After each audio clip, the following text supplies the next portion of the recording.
And welcome back to Bars Loaded Podcast with Ben and Nick.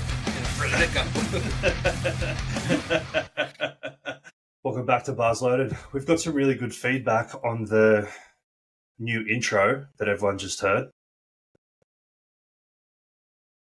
which is good. We like that.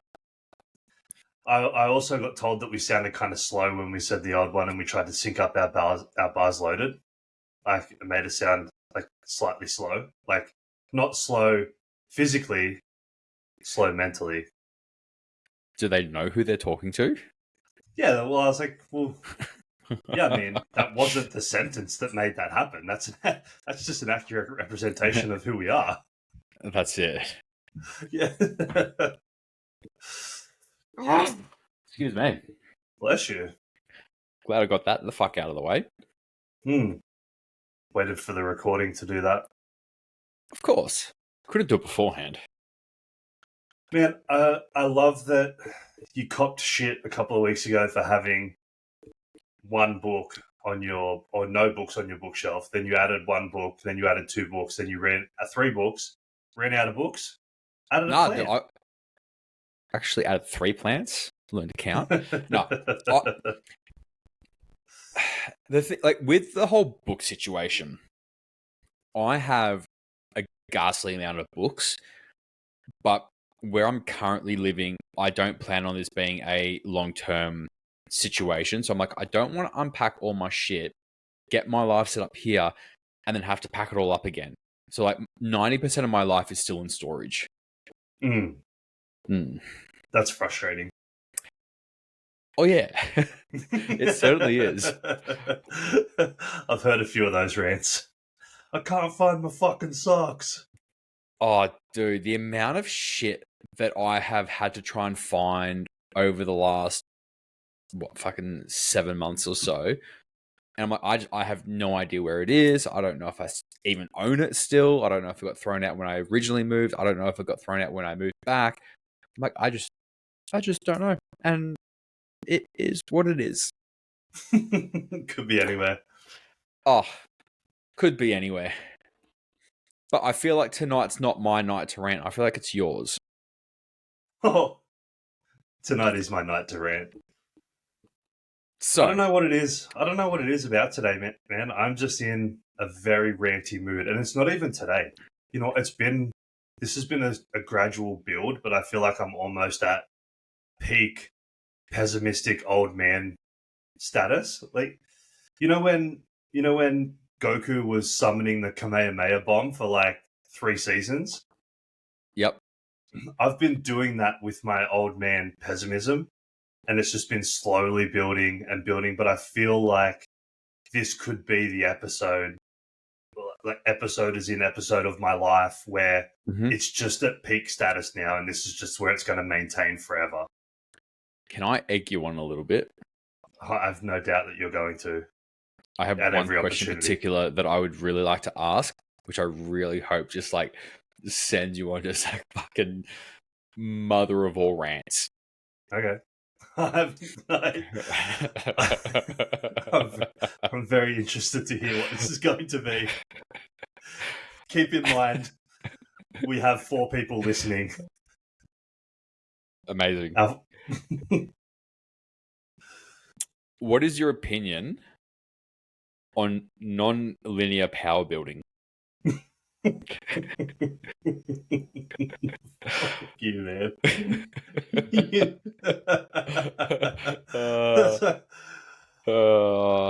Let's talk about programming.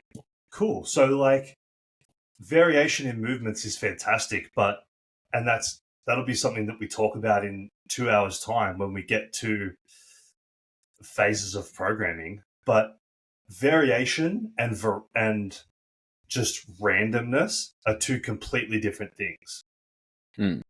We can have variation, and we can have variation that's planned and structured and designed to have a progressive manner throughout the variation, and we can still chase that progressive overstimulus through a variety of movements built specifically into phases of programming that build upon each other throughout the design of the program, or the days of the program, or the weeks. months of the program, just coming in and doing some fucking god awful random shit out of nowhere for the sake of like variety isn't doing anything for anyone. Well, no, I take that back. It is doing some things. It's like making them worse at shit. It's causing a lot of injuries because people don't know what the fuck they're doing. And it's not getting anyone bigger, stronger, or faster. It's just making them mediocre at everything. Okay, dude, I told you I was in this mood. Yeah. And I said I wanted to egg you on because this is really entertaining. I told you I was in this mood, and it's good. I could go on for hours, but I'm going to save that for later because I know it's going to come out over and over again throughout this, probably the rest of my existence. Now that it's out, it's going to be really hard to put back in. How's your week been? Mate, my week's been fantastic. Tell me a little bit about that. I mean, like, while you do, I'm going to sip on my pre-prepared apple juice. What are you, 6? Sometimes. Yeah, it doesn't surprise me. No, last week was really good. I mean, obviously had a pretty busy week as my weeks are kind of stacking up at the moment. Yeah. Obviously we had some fucking really cool podcasts last week, which was awesome. Mm-hmm. I had a busy weekend at ProRaw, which was a lot of fun. Had a meeting with the US on technically Friday night / first thing Saturday morning, which was pretty cool. And then obviously had to pick Emma up from the airport at 8 o'clock on Saturday. Mm-hmm. Yeah, it was just there was a lot of running around last week, but it was good. It was good. Like, it's nice having like full weeks. Yeah, it's nice to be busy. PTing face to face is going good. It's getting there. Like, it's definitely it's interesting adjusting to a space where like I'm working with really, really beginners. Mm-hmm. Like, not just I've been training for sort of like 12, 18 months. I'm just trying to like expand on knowledge. It's like I've literally never been to a gym before and I know fuck all about what I'm doing. Mm-hmm. On one hand, it's really fun, but on the other hand, it's also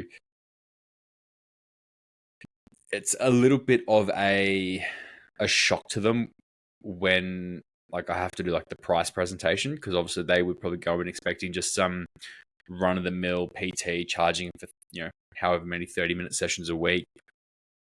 Whereas when I turn around, I'm like, hey, this is a coaching package. Mm-hmm. This is what you're getting, and this is the price point of that.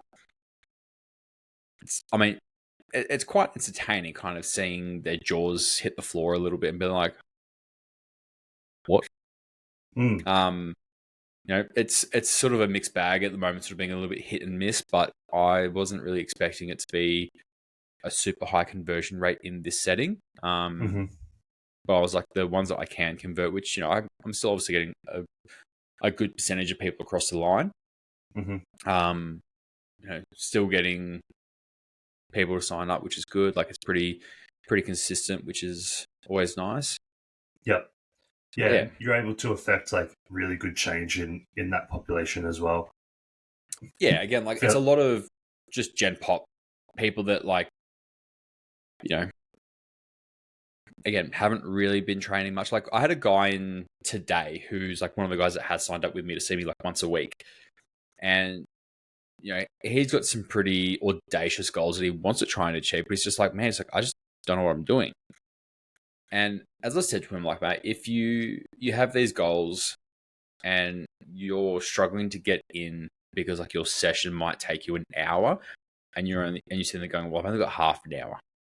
Like, I would rather you come in, do what you can in the half an hour, and then give me feedback saying, hey, with where work's at the moment, where other commitments are, I can only do half-hour sessions. Can you adjust things to accommodate for that?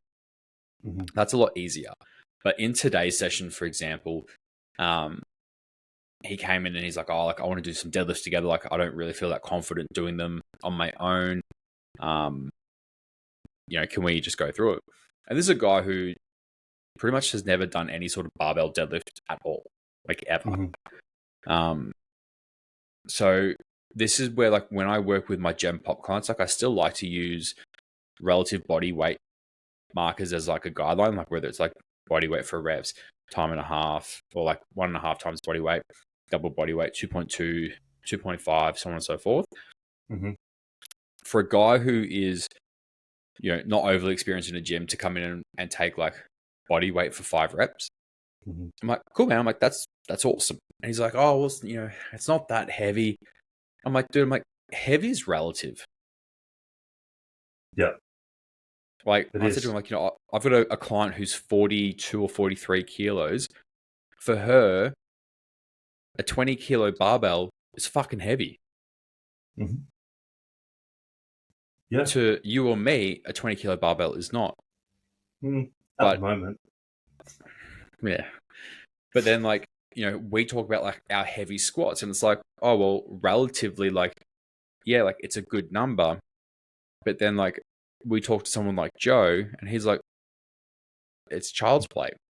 Mm-hmm. And that's where I'm like, it exists on like such a sliding scale of what's perceived as heavy. But I think the really cool thing about working with sort of more Gen Pop demographics in this gym is like he hits 5 reps at body weight. And again, it's not necessarily the cool, I've just ticked off like a weight goal that I've got. It's all the other stuff that comes up. It's, the feelings of like being empowered by realizing strength you didn't know that you have. Mm-hmm. And just seeing, like, obviously, like they go into like the set going, oh, this is gonna be really hard. Like the last one was pretty hard as well. It's like, no, like you're gonna be fine. Mm-hmm. And like giving, like, obviously we want clients to have an intrinsic sense of confidence and belief and all that sort of stuff. But obviously, early days with the new clients, like you kind of have to provide that confidence and the belief for the client to get them across the line. Yep. And I think today was just a really nice day where it was kind of getting someone to do something they didn't think they could do, and then realizing that they're probably capable of a lot more than what they've actually been doing for the last however long. Mm-hmm. Yeah. Talking about kind of like general population clients, or newer clients to the gym. I just had my little rant on CrossFit, and as you're talking about that's I'm just sitting here thinking, like, these are the types of people that generally gravitate towards those CrossFit type classes or CrossFit type gyms. And I just keep thinking, to clarify on what I was saying, is CrossFit is a sport, just like powerlifting is a sport. The sport of CrossFit and is something that I've actually watched a fair bit in my life. I find it quite interesting at the top level, and I think they're fantastic athletes.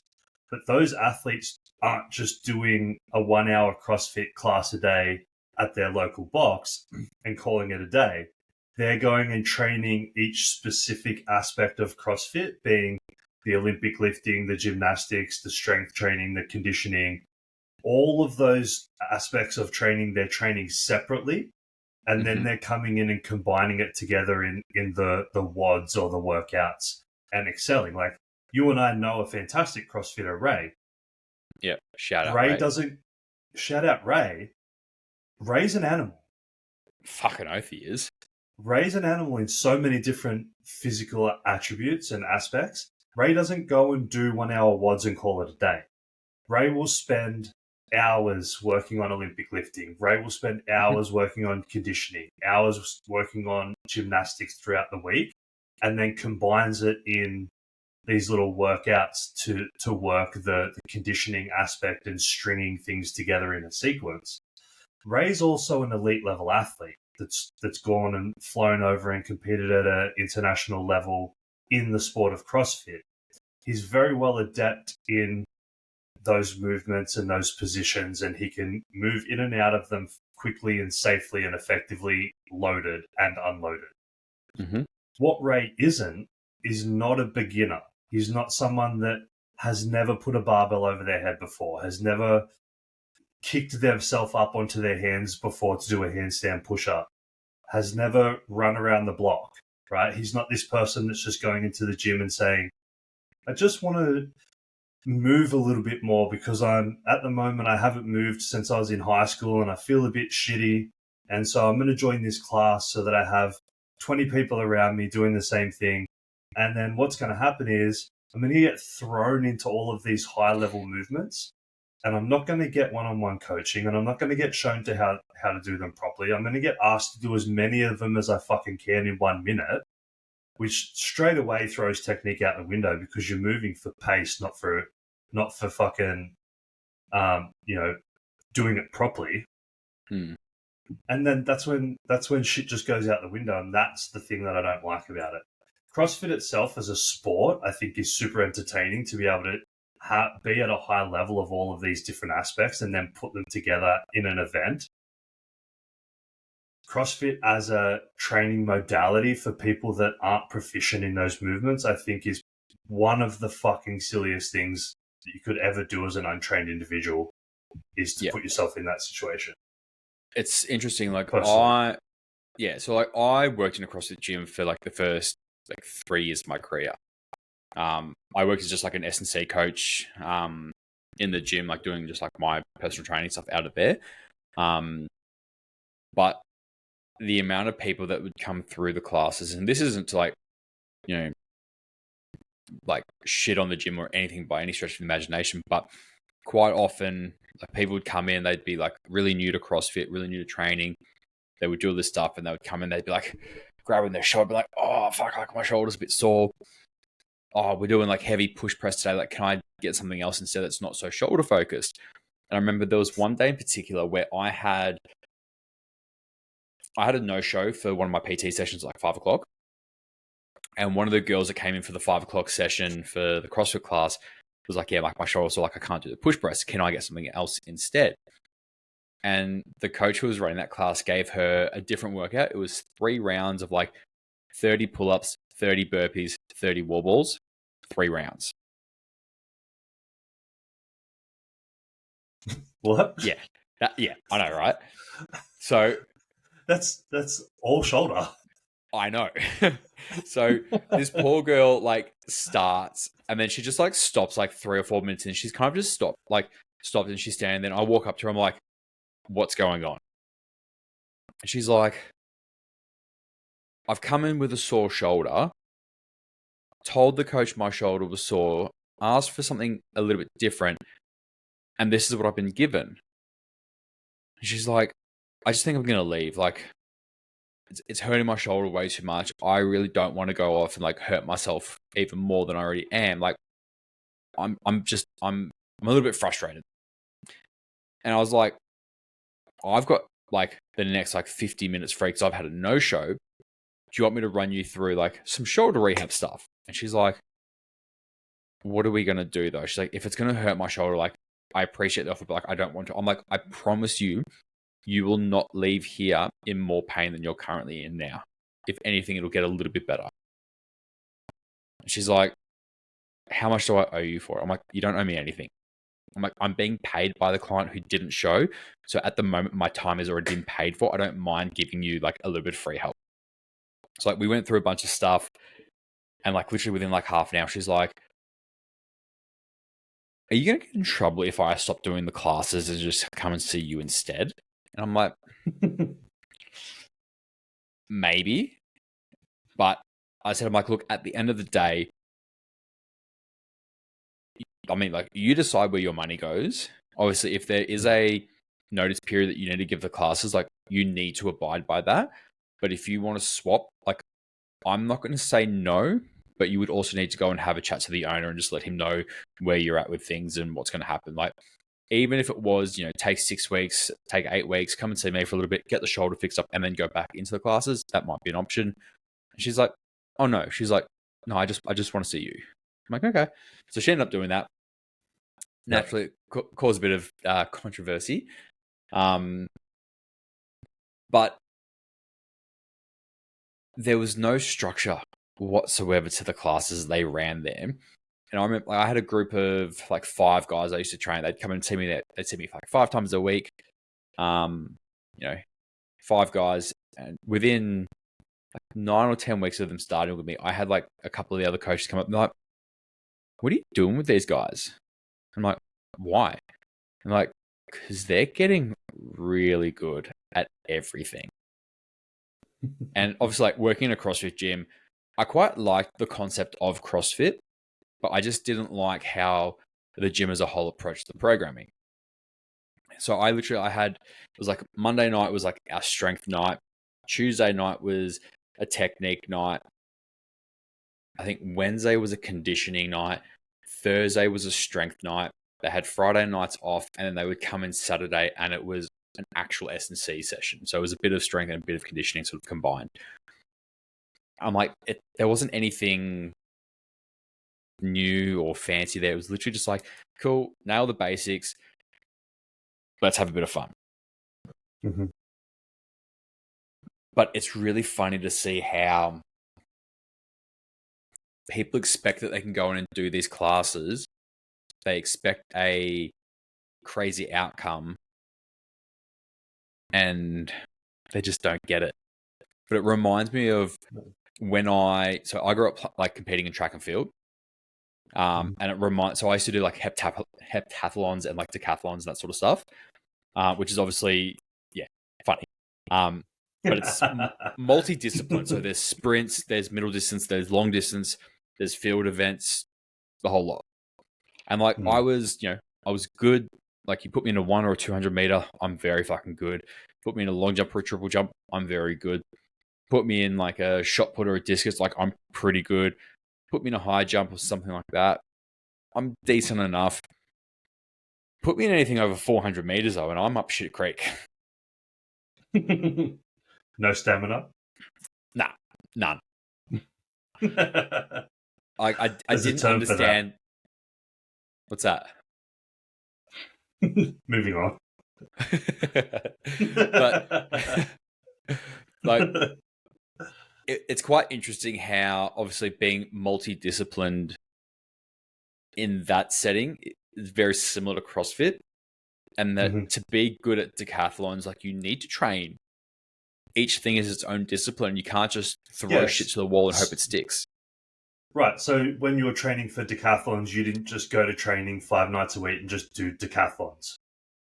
No, it was like you would periodize it based on where your strengths and weaknesses were. It's like, I was pretty lucky. Like my coach at the time, he was kind of like, mate, he was like, look at you. He's like, you're never going to be a great distance runner. He goes, do you care about where you place in the distance events? I'm like, look, to be honest, no, because I know in all the other events, I'm going to place in like top 3. I'm like, I would rather capitalize on the events that I'm really good at, maintain a really high presence there, and just know that any distance events, I'm going to get spanked. Yeah. It was just then a matter of like, when you'd rock up to some competitions and you'd be like, oh, the events that they've pulled this week, it's an 800 meter, a 1500 meter, and a 5K that make 3 of my 10 events. Shit. Not fun. And then you just knew you were going to do really poorly that week. Yep. But then it was like the weeks where it was, oh, you've got 100 hurdles, a 200 meter, a long jump, a shot put, a 400 meter, and a high jump, and like a few other events like that. It's like, oh, I'm going to have a lot of fun today because they're all the events I'm strong at. Yeah. Yeah. And I mean, look, you and I both watch Ray train many times. And I know that Ray has CrossFit clients that he coaches, and I know that he coaches them in a very similar manner to the way that he trains himself, where he actually teaches them how to do the movements properly. He periodizes their training so that they're getting strong in the right things, and he strings them together when they need to be strung together. But he's not just running them through like random WODs every day. And it's like understanding that CrossFit in and of itself is a sport, right? And like it's okay to think that that sport is cool, and understanding that those athletes train specific different modalities to be good at that sport is like watching the NRL and being like, oh man, I love NRL. I want to be an NRL player. I'm not just going to go and play footy every day and think that that's going to make me better at footy. Those guys don't play footy every day. They train all of these different, they learn how to pass, they learn how to tackle, they get better at conditioning, they get stronger, they get faster. They do all of these things that then when they do go and play, they've got the skills, they've got the strength, they've got the speed, they've got the conditioning. They put all of that together in a game scenario. That's called football. All of the different attributes of like strength, conditioning, Olympic lifting, gymnastics put together is the sport of CrossFit. That's the sport, not the training modality. Yeah. I think that's been like one of the really enjoyable parts I've had working with this basketball club over the last couple of weeks. There's a few of the guys that have really like sat down and picked my brain. And when I talk to them about their strength and conditioning work, I'm like, guys, I'm not here to make you a better basketballer. I'm like, you guys are playing a high level of basketball. Job. Yeah, I'm like, you guys are already good basketballers. It's up to the actual coaches to teach you skills that you need to develop. As far as my job is to make you better athletically. Mm-hmm. It's to make you faster, stronger, make you jump higher, all of these things, so that when you then go out onto the court, you bring in the attributes that we develop externally to training and to the games, and you can bring those to then dominate harder based on the skills that you're developing at training for your sport. Mm-hmm. And I think this is kind of where, when we think of training as a whole, it's like, what is the objective outcome? And what I mean by objective outcome is it's like, it's not I want to feel better or I want to look better. It's like no, I want to be able to, so some of the guys that are like 6'7", 6'8" on this team, they're like, I have like a 22-inch vertical.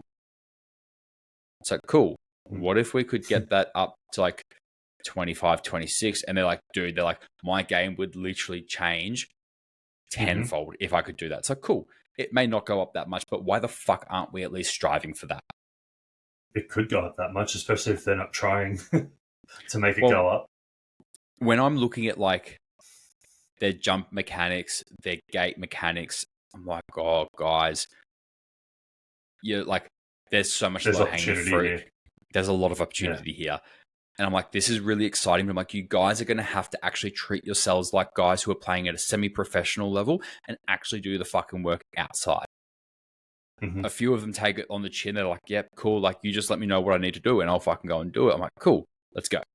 I've got other guys where it's like, hey, guys, like, what are you doing outside of training? Mate, I work full-time. That's all I do. It's like, okay, I get it. But also do some more. Yeah, that is cool. And it's fun when you see that low-hanging fruit type stuff.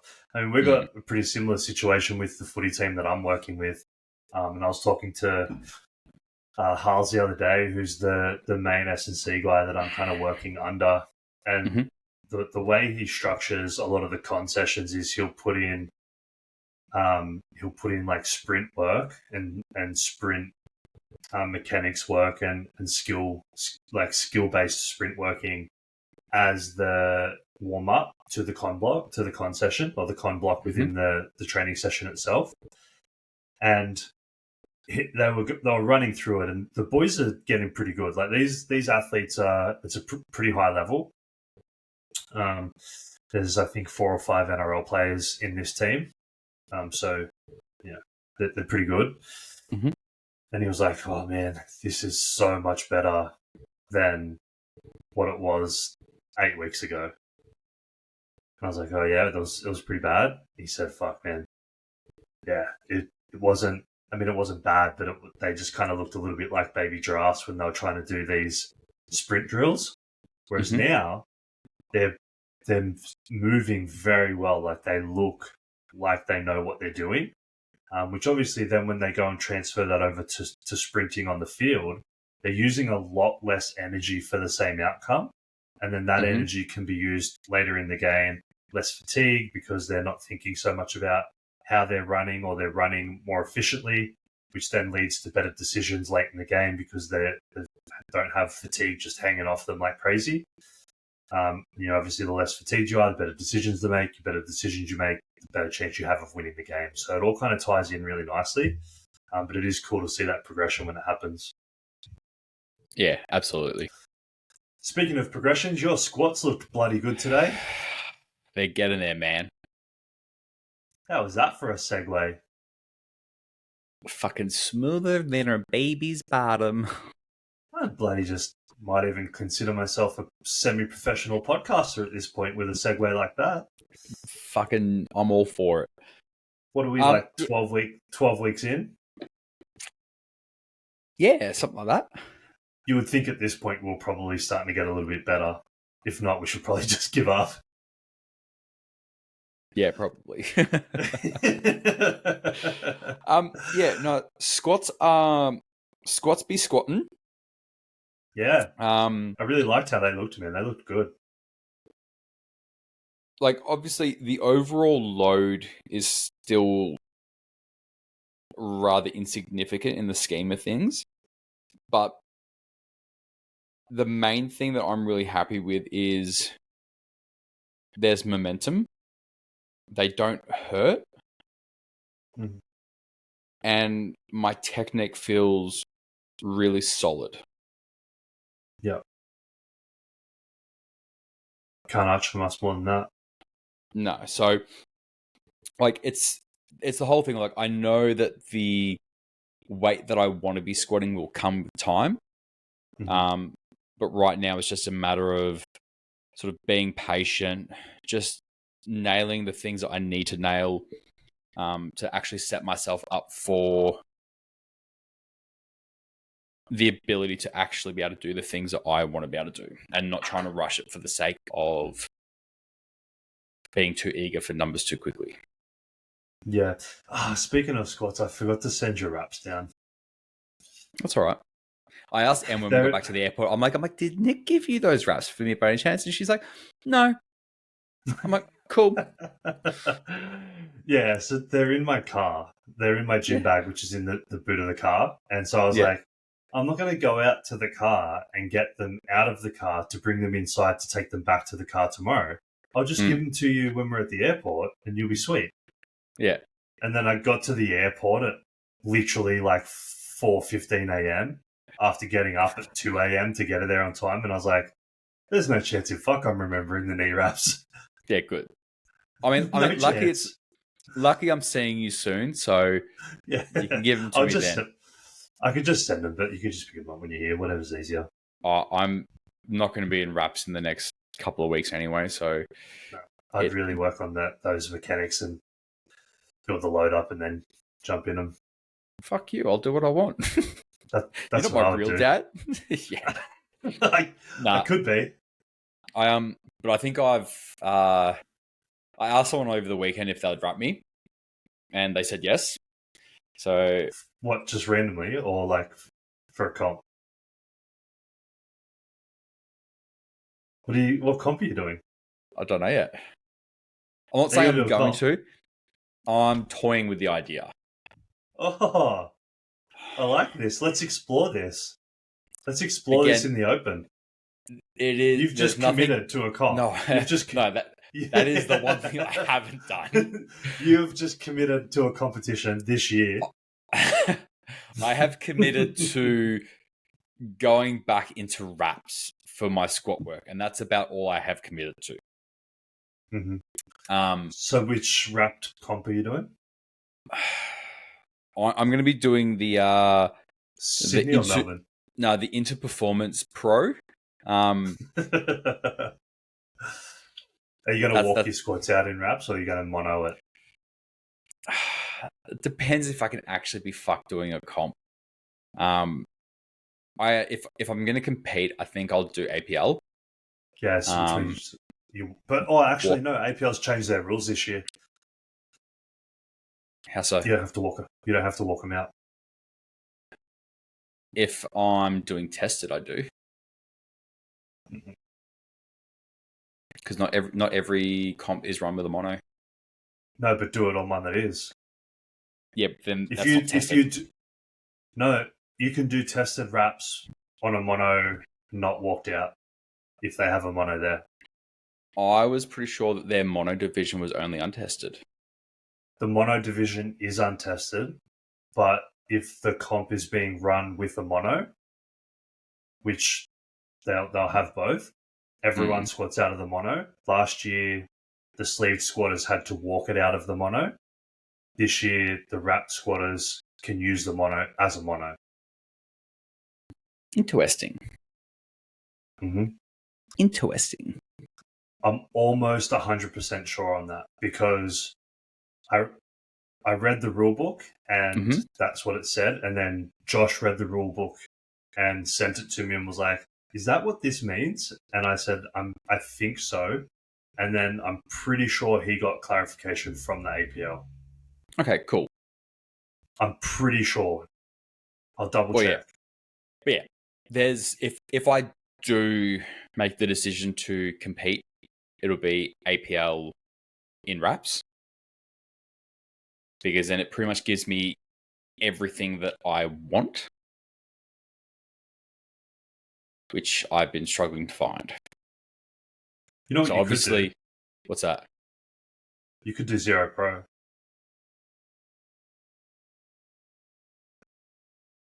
That's walked out, but it doesn't matter. It'd still be cool. Yeah, but like fuck walking out heavy squats in wraps. That's just gross. Come on. It's not that bad. But it is. It's not that bad. I walked out 280 wrapped. Me. I'm having a little bitch moment, okay? It's not. I mean, monos are cool. I actually kind of like walking my squats out. I don't. I hate it. I love monos. Like, I think this is so obviously like in early days of like me getting into powerlifting, GPC was the fed that I really came up through. So like I've only ever competed in wraps. I've never actually competed in sleeves before. I don't think I ever will. Obviously when I did ProRaw, all of that, it was pretty much just like an offshoot of GPC in that it was all pretty much the same. Monos, wraps, the whole lot. It's what I'm used to. It's what I like.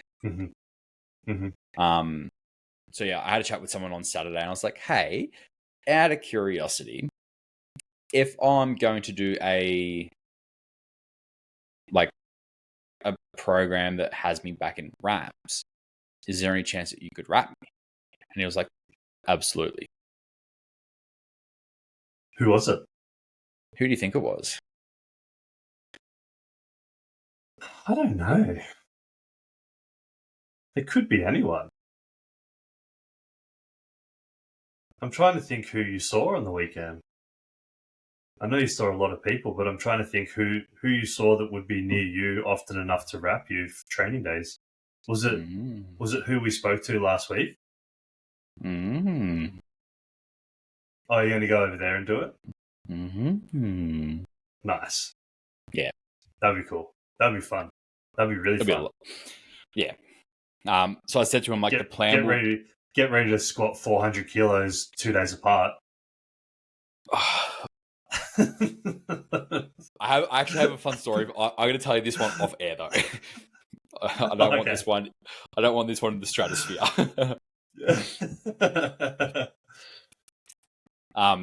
But yeah, like I said to him, like, I'd like to get my squat up to like sort of 280, 290 by the end of the year. Which I reckon is doable. I'm like, if I can get my squat up to sort of 280, 290, keep my bench hovering between sort of 160 and 170, and then have my deadlift sort of between 275 and 285.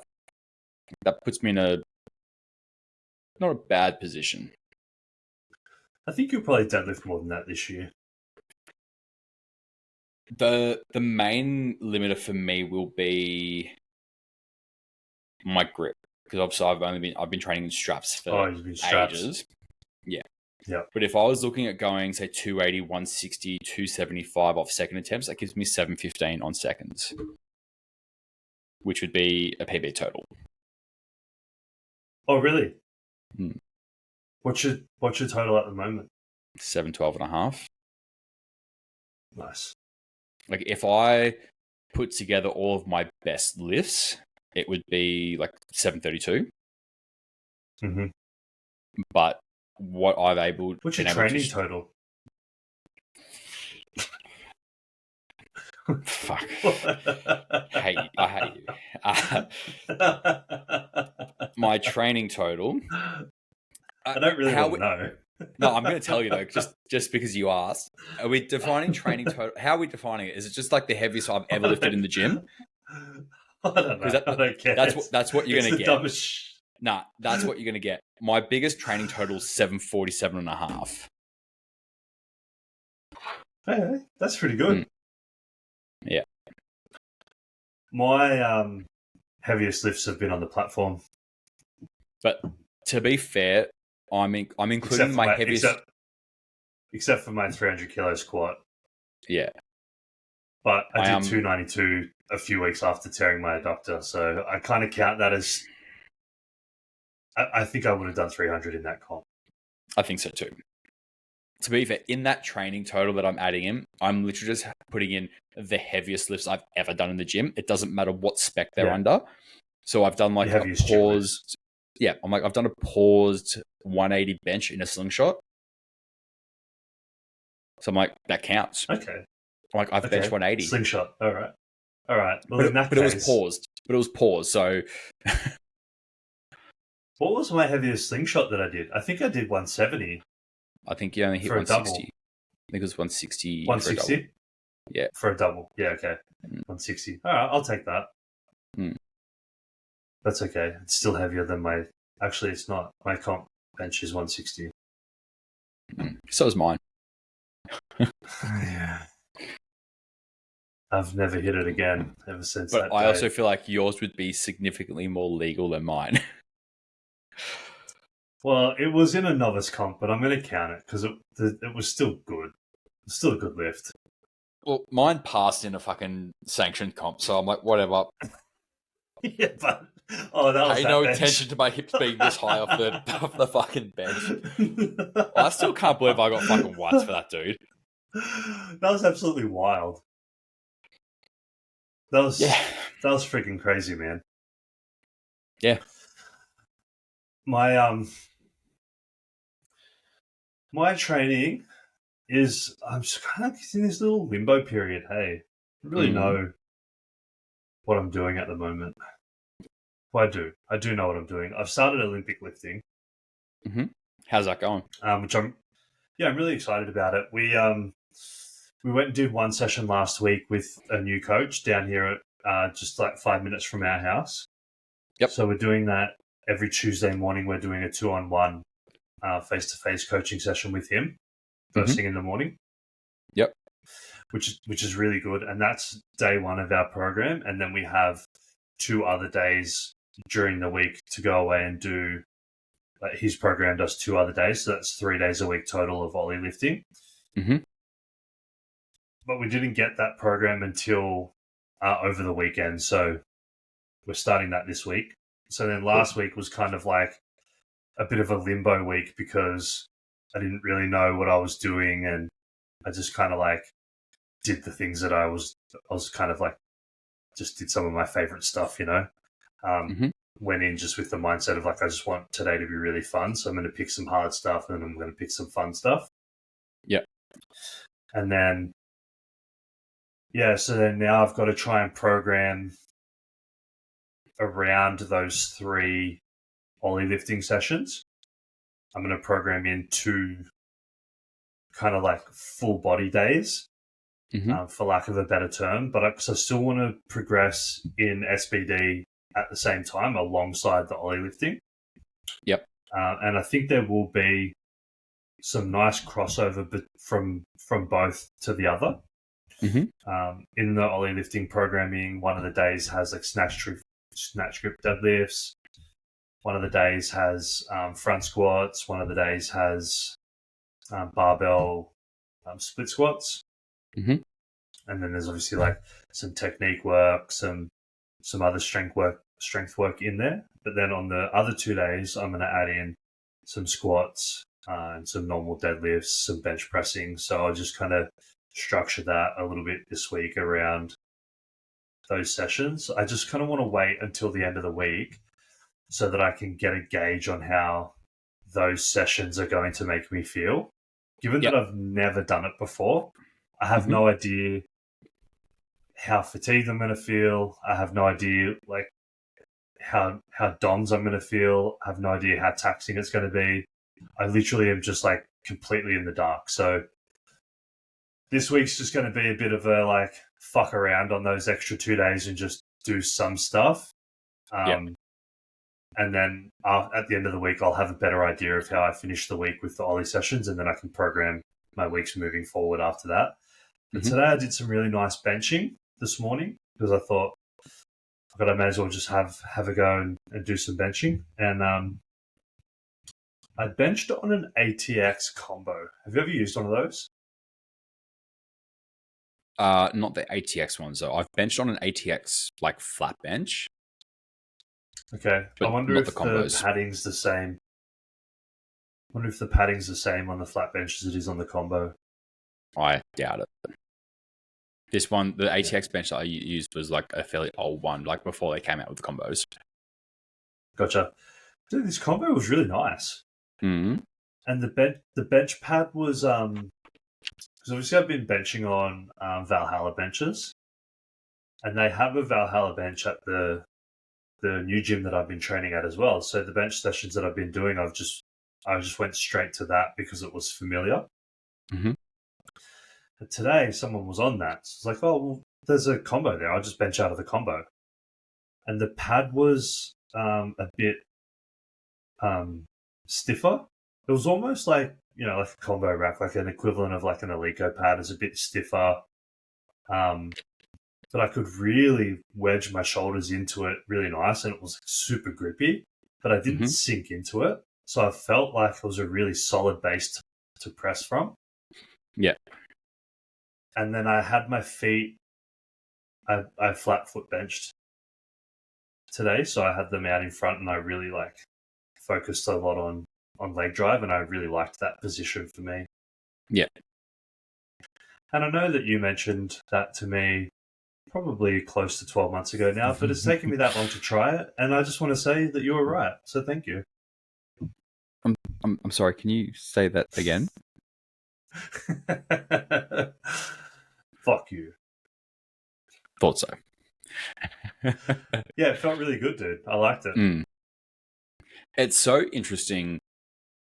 Like, obviously, the whole like benching up on your toes, heels back as far as you can, has been like really popularized in powerlifting over the last few years. It's been popular for a while. Yeah, but I feel like in Australia, it's been like from like say 2017 through to like maybe even like early, maybe like 2016 through to like 2020. I feel like it was pushed really hard, like across a lot of different social media platforms by different people. But the thing that I'm finding really interesting is a lot of powerlifters that come in and see me going like, hey, look, my body's just fucking broken. I don't know how I'm going to like be able to continue training. The consults that I'm doing with people, when we switch them to like benching flat footed, minimizing their arch a little bit, the overwhelming feedback I get is like, holy shit, this feels so much more stable. Like, I feel like I can actually get leg drive, and I feel so much more powerful off my chest. Yeah, it's like, I 100% agree with that. And when you think about it, it makes a whole lot of sense because I don't actually think that my arch decreased at all. I think that my thoracic extension increased because I wasn't jamming myself and trying to make up that extension through my lumbar, which does zero for my bench. It just makes my back feel really uncomfortable. Yeah. Right. So when I put my feet out further, I'm a little bit flatter through my lumbar, which is fine. But that gives me then the ability to really drive my shoulders in hard, create that stable base from the floor and the bench, then tuck my pelvis under, create a rigid system, breathe and brace, and then really flare my ribs up and create that extension through the thoracic, not the lumbar. So proud of you, man. It actually makes more sense. So proud of you. Who's the daddy now? I like how we're causing like ripples in like what has just been done for so long without any real adjustment to it. Trying to. Like, I feel like if we can get people to maybe stop and think about what they're doing and actually go, well, why the fuck am I actually doing X, Y, and Z? And think about the principles as a whole. Like, again, like there will be people where them benching up on their toes with their heels up in the air, like it will probably suit them quite nicely. But there's also going to be a large portion of people that it just doesn't suit them nicely, and they're trying to cram like, you know, a square peg into a circular hole, and it's just not going to work. Yeah, but just doing it without understanding why you're doing it is the reason why they're continuing to do it and it's not working. So if you identify what's the result that I'm trying to get from this, like, what am I trying to achieve? And then if you do that and you have a clear, concise idea of what you're trying to achieve, you can then objectively look at it and be like, okay, well, I'm actually not achieving those things here. There's probably a better way that I could achieve them. Let's try this. Let's then look through a lens at both of them and see which one of these positions is achieving the list of things that I want to achieve. And then you can then just tick the one that is and cross the one that isn't. If you don't know what you're trying to achieve and you're just doing it because that's just what we do, that's not good enough. I feel like this will be a really fun segue into me asking you a question about how your weekend went. How did Nathan go? Yeah, but like you obviously coached on the weekend, and I obviously know Nathan that went fantastic. Nathan went really well, and there was a few obstacles that he had to overcome. How did you overcome them with him? Yeah, Nathan had a fantastic comp. Actually, before we go, do you want to give a bit of backstory to his situation and what you guys did have to navigate in his prep? Yeah, we can talk about it a little bit. I mean, I did a little reel Sunday after his comp, just kind of saying that he came to me late last year with some lateral hip pain. So it's so hard with Instagram, man, because you can't give any context. You got like a minute and a half on a reel, but in reality, you've got like 10 seconds before people stop being interested. So it's like, how can I get some of this information across, but make it Instagram? Like, how can I tell a 12-month story in a minute and make it engaging enough that people actually listen and get the gist of what I'm trying to say? So that's why I like doing this, because we can actually break it down a little bit further. So Nathan joined the gym that I was managing at a little while ago now, a fair while ago. And we kind of trained together a few times. We had a few discussions around, what he was doing for his training, what I was doing for my training, what some of my athletes were doing for their training. And he was kind of coming back from ACL surgery at the time, and he had his eyes on competing at some point in the near future at this time. He ended up signing up for a novice comp that I had a few lifters at Mm-hmm. at Breakthrough Fitness in Sydney as his like return to powerlifting post ACL surgery. And I wasn't coaching him at this time, but I just said to him, mate, like I've got a few athletes there. I'm going to be there on the day. I'm more than happy to handle you while you're there, which was great. That comp, he was getting prepped by like an AI coaching app. Mm-hmm. And he'd kind of successfully, Nathan is studying exercise science. He has a job that involves him knowing the human body and how things work. He's pretty smart with programming and things like that himself. So he was able to make really good progress coming back from his injury just off his own knowledge and then getting like a general base of strength back with using these strength apps. But obviously, like with it not being specific to him, there was a few issues that started to arise just with like niggly pains and things like that. At that meet, he kind of hurt his hip, his lateral hip. He didn't hurt it. It was niggling leading into the comp, and then at the comp, it got really bad. And that comp was early 2023, April 2023. Yeah. So then he came to me in like late September 2023 and said, like, I want to compete. It's like 12 weeks out from this comp or 10 weeks out from this comp. I want to do this comp at the end of the year in early November.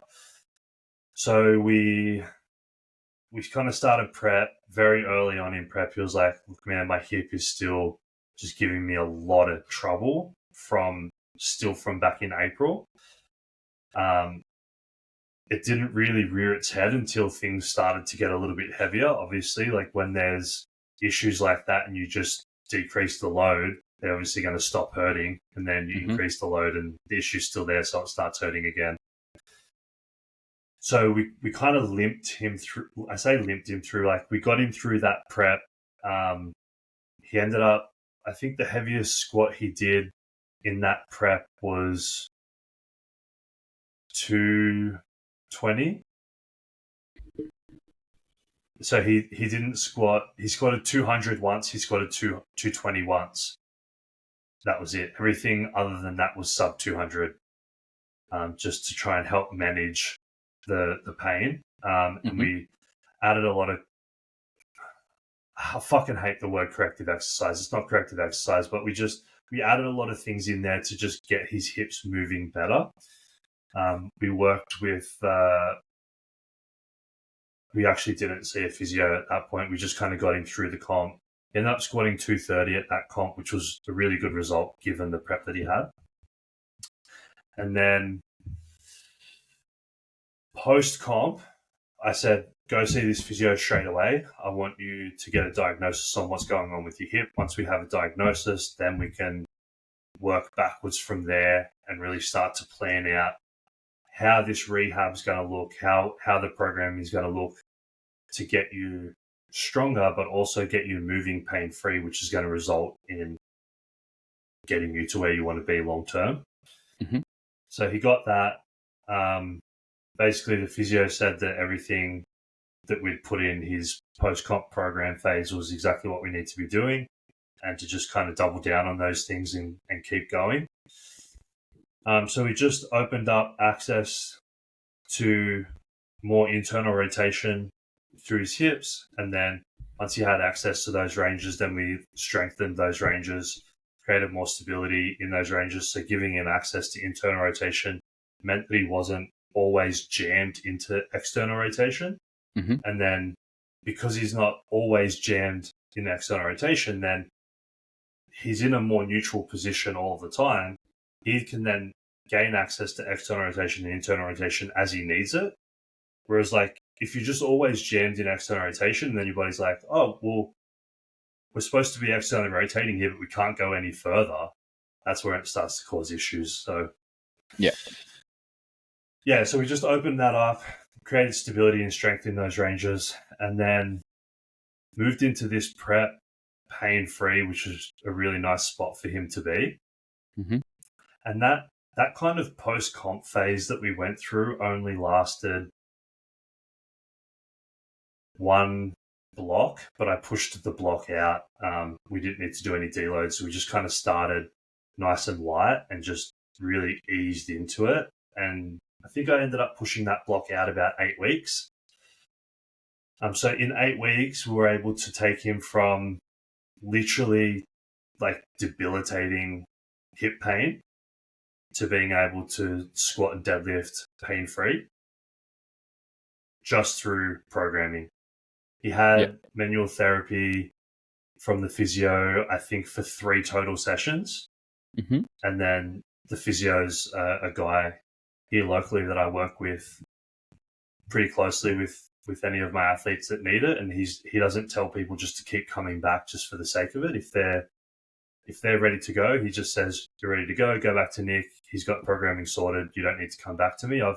I've done adequate manual therapy to get you into the positions that you need to be in to start to elicit long-term meaningful change. Me just like rubbing you any further than this is just basically taking your money for the sake of it." Yeah. He doesn't do that, which is fucking awesome. It means he's actually a good physio. Yeah, he's actually really good, dude. So he sent Nathan back, said, "Don't come back unless you really need to," which is great. And he didn't need to. So in that 8 weeks, we completely got rid of any hip pain at all that he had. And we completely overhauled his squat. I changed his hand position. I changed his bracing mechanics, and we took him out of heels and put him in flats. Mm-hmm. It just made the world of difference. So those 3 things alone, along with the reduced hip pain, he just had this killer prep, nailed everything, and then went out on the day and hit a 15 kilo squat PB, which is a really, really nice way to start the comp. It's fucking awesome. Went out, matched his comp PB bench, which is great, and then finished the day with a 270 kilo third deadlift, which is a 2.5 kilo all-time PR deadlift. Mm-hmm. And to be honest, I said to him straight afterwards, I think 272 was definitely there. 275 was probably there, but 270 meant a lot to him because he's missed that 4 times. He's missed that 270 deadlift 4 times in the last 12 months. Ooh, rough. So to turn up and, the heaviest deadlift that he hit in prep was 262.5, which perfectly set him up to hit 270 at comp. Yeah. And it's just worked beautifully. He performed on the day, got a fantastic result, and literally walked away with no hip pain at all. It was like, I feel super fresh, like I'm ready to start training this week. Awesome. Yeah. So I'm not throwing him in the deep end this week because I think that's a really silly thing to do, but I did give him a program and I just really sandbagged the sets and the RPE. And I said, we can just do a really a low intensity intro week into this and then build from here, which I don't mind doing. What's his next comp going to be? So we're waiting to hopefully get an APL Nationals invite, which would be, it's 17 weeks out from this week. Yep. So all of the programming that I've kind of laid out this morning for him has that in mind. But if that will happen, he will get an invite with the total that he got.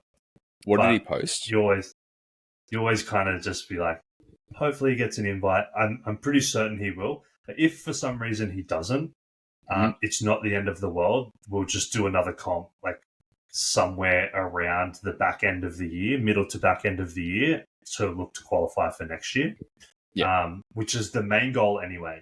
So the cool thing about Nathan, and the reason that he has the success that he's having at the moment, and he will continue to have, because mark my words, and I have no issue saying this, Nathan is going to be an ultra successful powerlifter.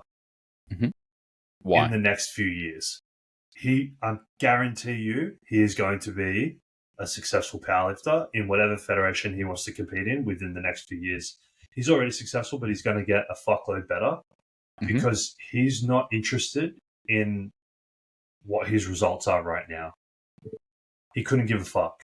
He's like, my goal is Nationals 2025. Yeah.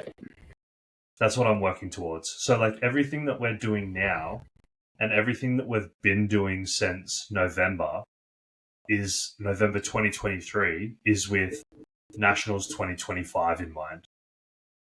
So taking a 12-month, 18-month, 24-month view on a goal is pretty fucking rare for a mid-20s kid. I say kid, he's a man. He's definitely a man. But for a 24-year-old man to have, that's a beautiful, long-sighted view on strength progression that's going to set him up really nicely to do well long-term. Because if he can take that view now, imagine where he's going to be in 5 to 10 years. And this is someone that works harder than almost anyone I've ever met. Yeah. He's in the military. He has a military mindset. He just does the work. Yeah. Like always, regardless of what it is. So the combination of having the attitude of just getting it done, along with I have a long-term mindset and I'm not phased about the fact that it's going to take me 2 years to get to my goal, that excites me. That's a really good fucking recipe for success. Fuck yeah, it is. Man, that turned into a big long rant. But yeah, I feel like he deserves it. I was so stoked with that comp, man. He did so well. The whole prep, I was talking to you about how well he was doing. And to see him put it together on the day was fantastic. That's and awesome, especially to come through it pain-free after living with that pain for so long and having it affect the thing that he really loves to do was really cool. What did he end up totaling? You got a calculator there? I've got numbers set up here. 245, 145, 270.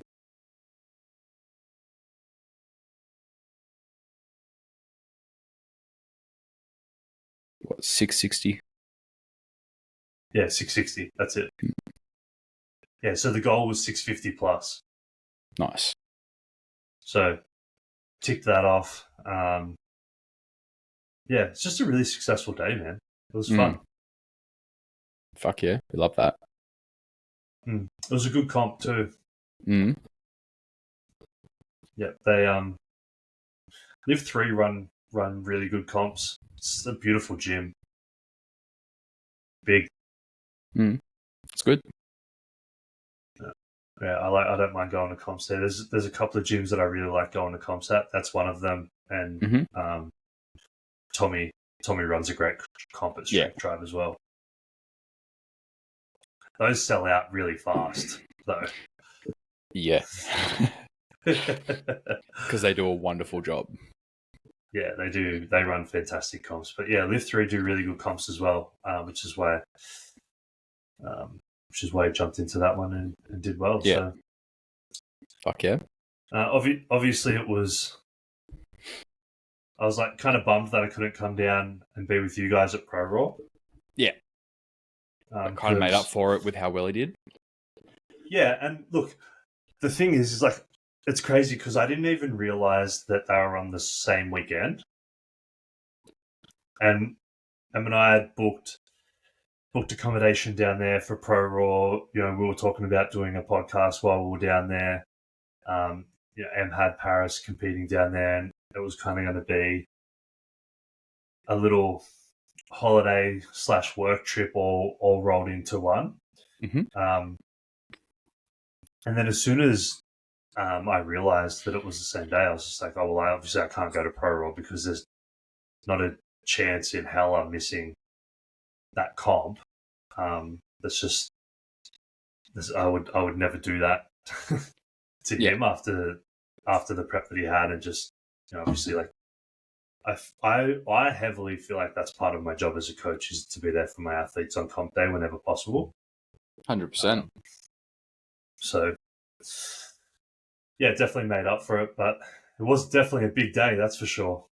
Mm. Did a little over 8 hours of driving that day. Fuck that.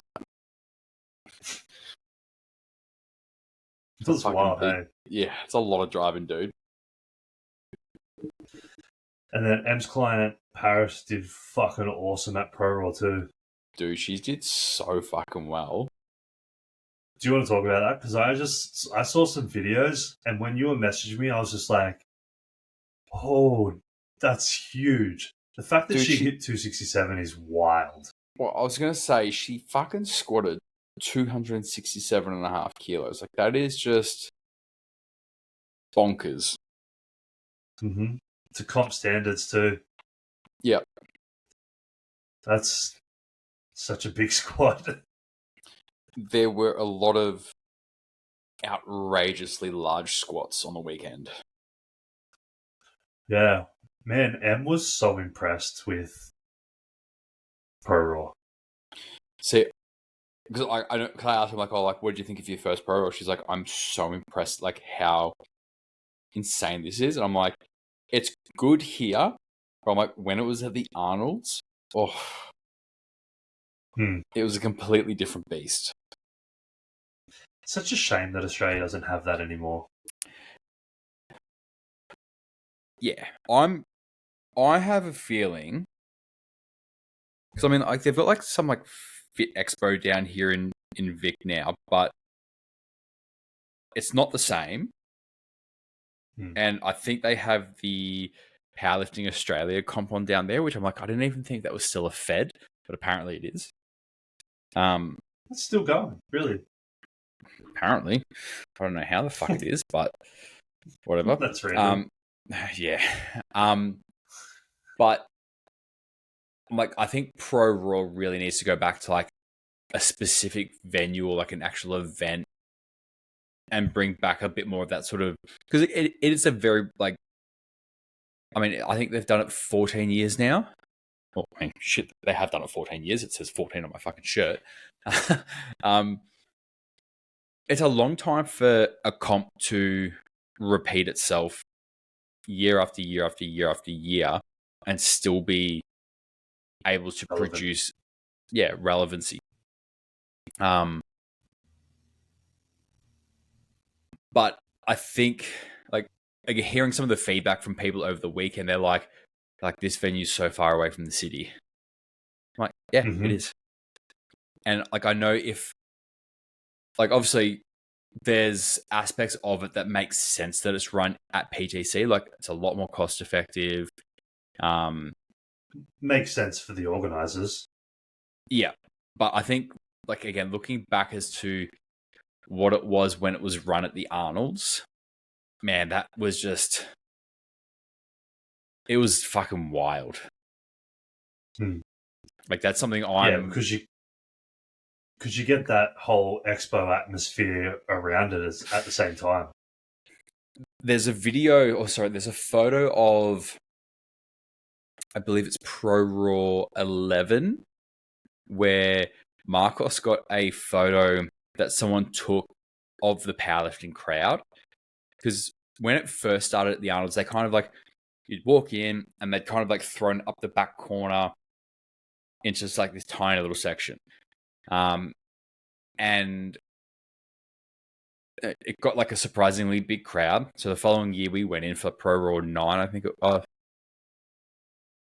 Maybe sorry, I think it had 4 years at the end. So like ProRaw 8, had a pretty good crowd come through. ProRaw 9, we got a slightly bigger space, even better. ProRaw 10 was a bigger space again, and then ProRaw 11, you walked into the expo, and the powerlifting was dead ahead, the biggest fucking stage you've ever fucking seen.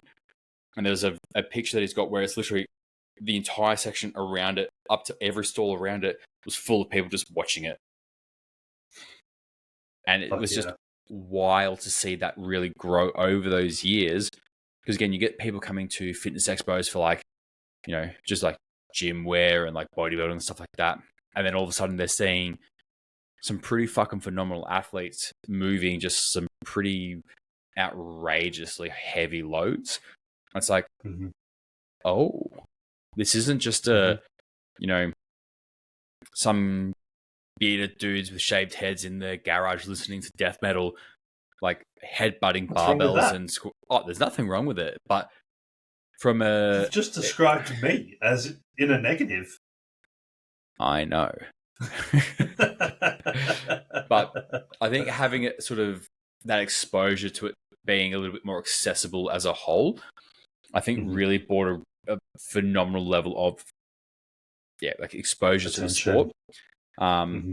Which I think, like, again, it's not that Pro was like, because it has been around for so long, they can run it from HQ and people still know that it's on. But the amount of people that they get, the crowd's just powerlifting crowd, right? Yeah. Whereas when it's at an expo, it's like you get the expo crowd, and that's a very significant variety of people. Yeah, that's how you're really going to grow the sport. Yeah. You're not going to grow the sport by showing it to more powerlifters. Powerlifters are already in the sport. We need to show the sport to new people, to different people. We need to get it outside of powerlifting. Yeah. So I hope that there's an opportunity for ProRaw to get back to some sort of expo events, or even if they literally just, so I think it was back in 2019 when they ran Big Dogs and Wildcats for the first time. They hired out a room at the exhibition building in the city, and they ran it from there. Yep. Now, obviously, significant costs when it comes to that. You've got to then transport equipment. You've got to pay higher fees for the venue. There's a lot more moving parts to it, but it brings that, this is something that's like really high caliber. I feel like if they could do that for ProRaw. Yeah, if you look at the Zero Pro last year, that was held at a big venue. Yeah. And it looked sick. Yeah. So I have a feeling, and again, whether it was like, they did Big Dogs 1 at Frankston Arts Centre, and that was fucking packed. I reckon if they could do something like that next year, I reckon the crowd at ProRaw would just be enormous. Because the thing is, like, at the moment, like, again, ProRaw has been around for almost a decade and a half. Like, that's a really fucking long time. Obviously, you've got, Zero Pro coming up. That's going to be like a direct competitor competition. Obviously, it is. Breakthrough. This is the second year that they've run it, and it's already gaining a lot of traction. Yeah. And the reason is, one, because they're fantastic at marketing. Yeah. And two, they're doing everything right, which is making it really easy to market. So they kind of got both things going for them. Yeah. And then there's obviously, and they're giving away a lot of money. Well, that's always a big draw card. Obviously, like, Breakthrough did their breakthrough thing with USAPL, and then their Battlegrounds. Then you've got like Nightmare on Mulder Street that's run in Orange. It's a $25,000 first place prize money. Like, that's not an insignificant amount of money. So obviously, like, there are these invitational meets that are popping up, but they're like, hey, look, we are scratching at the back door to try and like show that we're here. Yep. And I feel like this will just be a really great opportunity for ProRaw to really pivot and adapt and kind of lean into a bit of evolution. Again, like the unfortunate reality of obviously, COVID, and then obviously the Arnold's being cancelled, was that it kind of took away where it had evolved to. But the fact that they were able to then go, well, we'll just run it from our gym. We can host it here like we did it before. We'll do it again. I think that was a really great demonstration of adaptability and willingness to continue. So I think that's something to like really like acknowledge and sort of make note of. But yeah, I think after hearing some of the feedback from people over the weekend of like, people that have come in from interstate, it's like it needs to be a venue change. Yeah, and it needs to be like actually treated as a big event, I think, because that's like, what it is. It deserves that. It deserves that. And I think the athletes deserve that too. The cool position and advantage that ProRaw has over these other invitational meets is that it's not affiliated with anything. So they can literally do whatever they want to do to make it a huge event. Marcos has some rules with it where he's like, you know what? We are going to like define our own rules. Like he's like, one thing that he is really adamant on, he's like, no ProRaw event will allow fourth attempts. Whereas like some comps were like, oh, if you're going for a record, you can do that as a fourth. Yeah,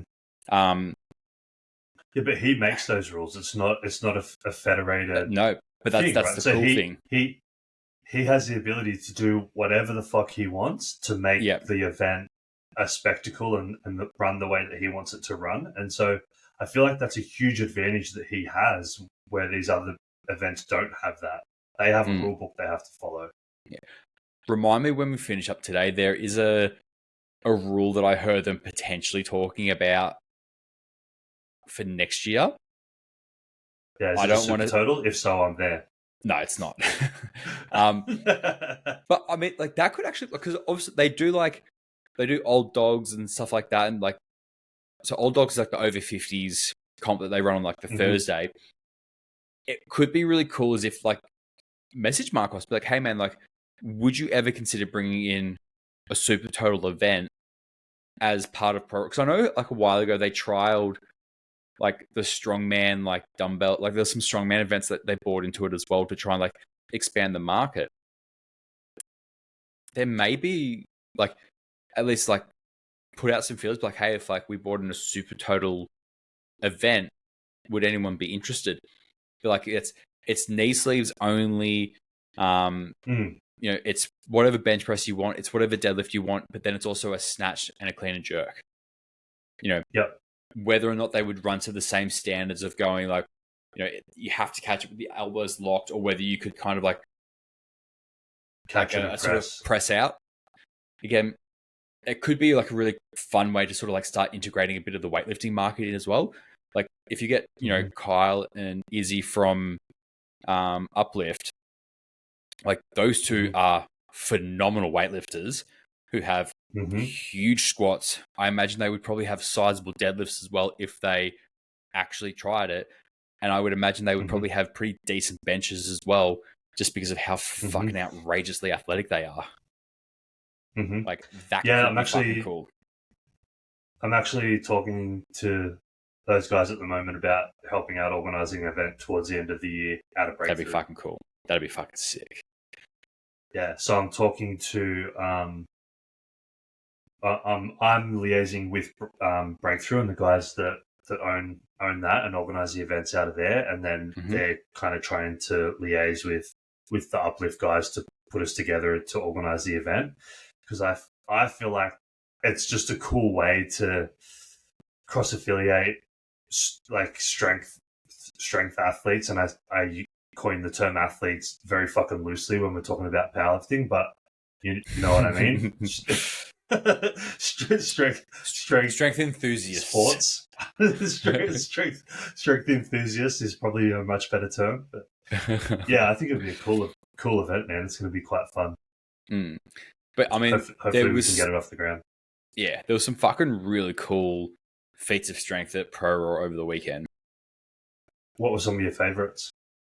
I think seeing Sarah Rainbow squat 300 and bench 175 was just insane. Oh, fuck, she's so strong. Like, she's such incredible, hey? And like what I really admire about her is how quiet and how humble she is. She just goes in, she works really fucking hard, and she's just like brutishly strong.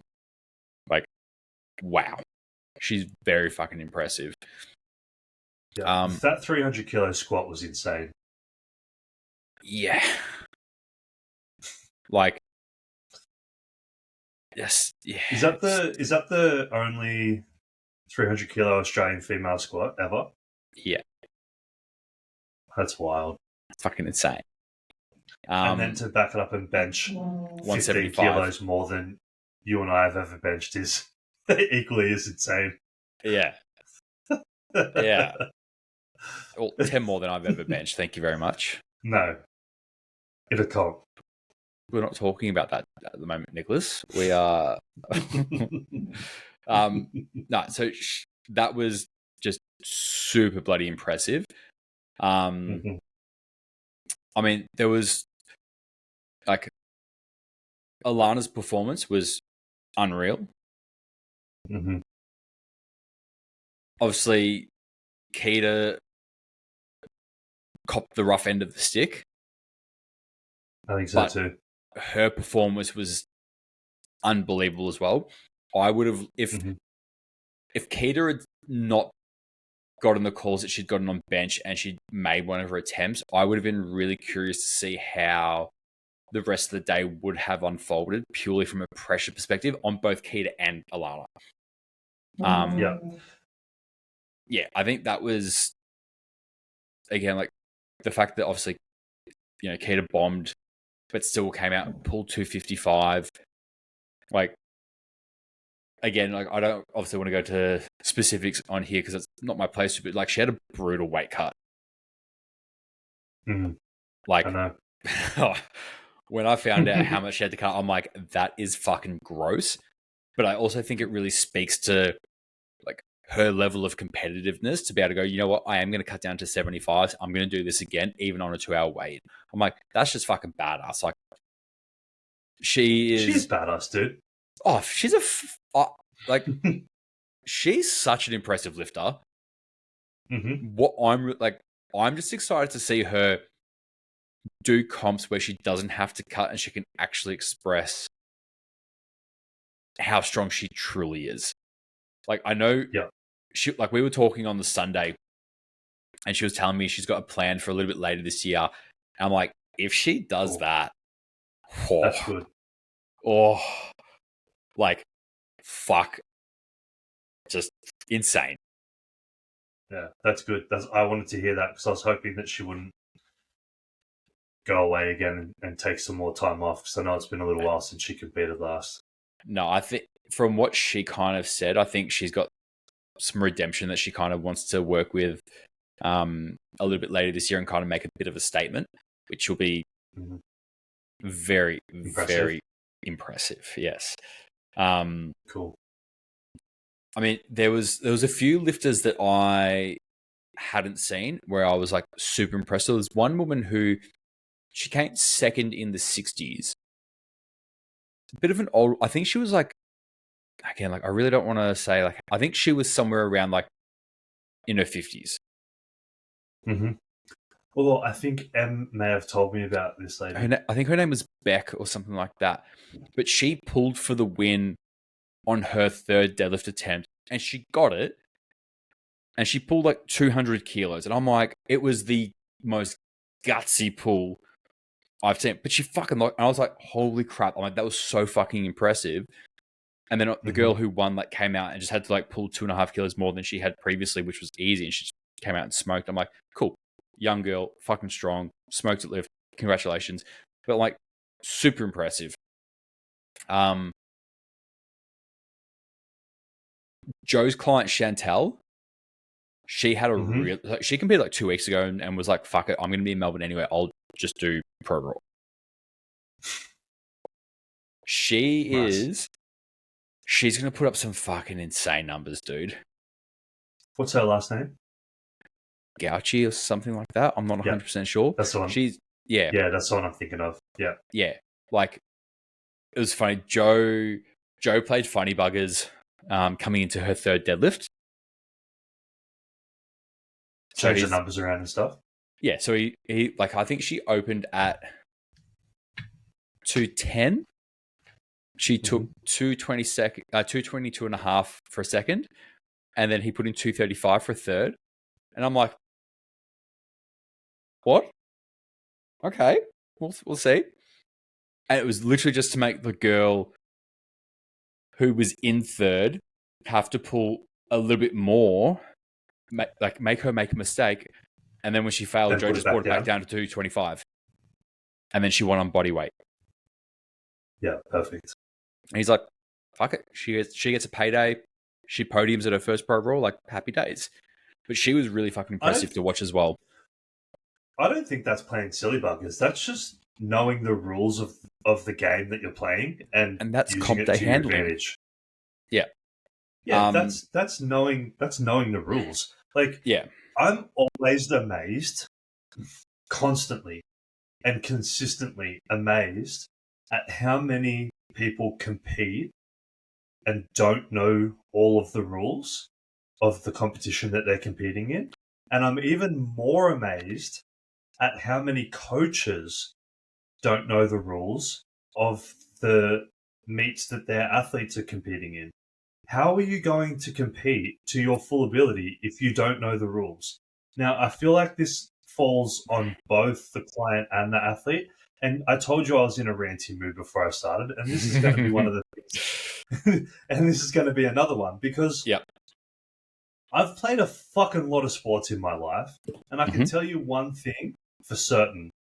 Every single time I stepped on a field, I knew the fucking rules of the game that I was playing as an athlete because I didn't want to be in a situation where I was on the end of a bad call or I made a mistake because I didn't know the rules.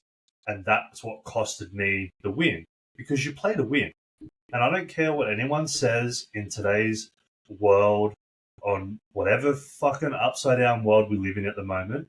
You don't play for the fun of it because the fun of it is in winning.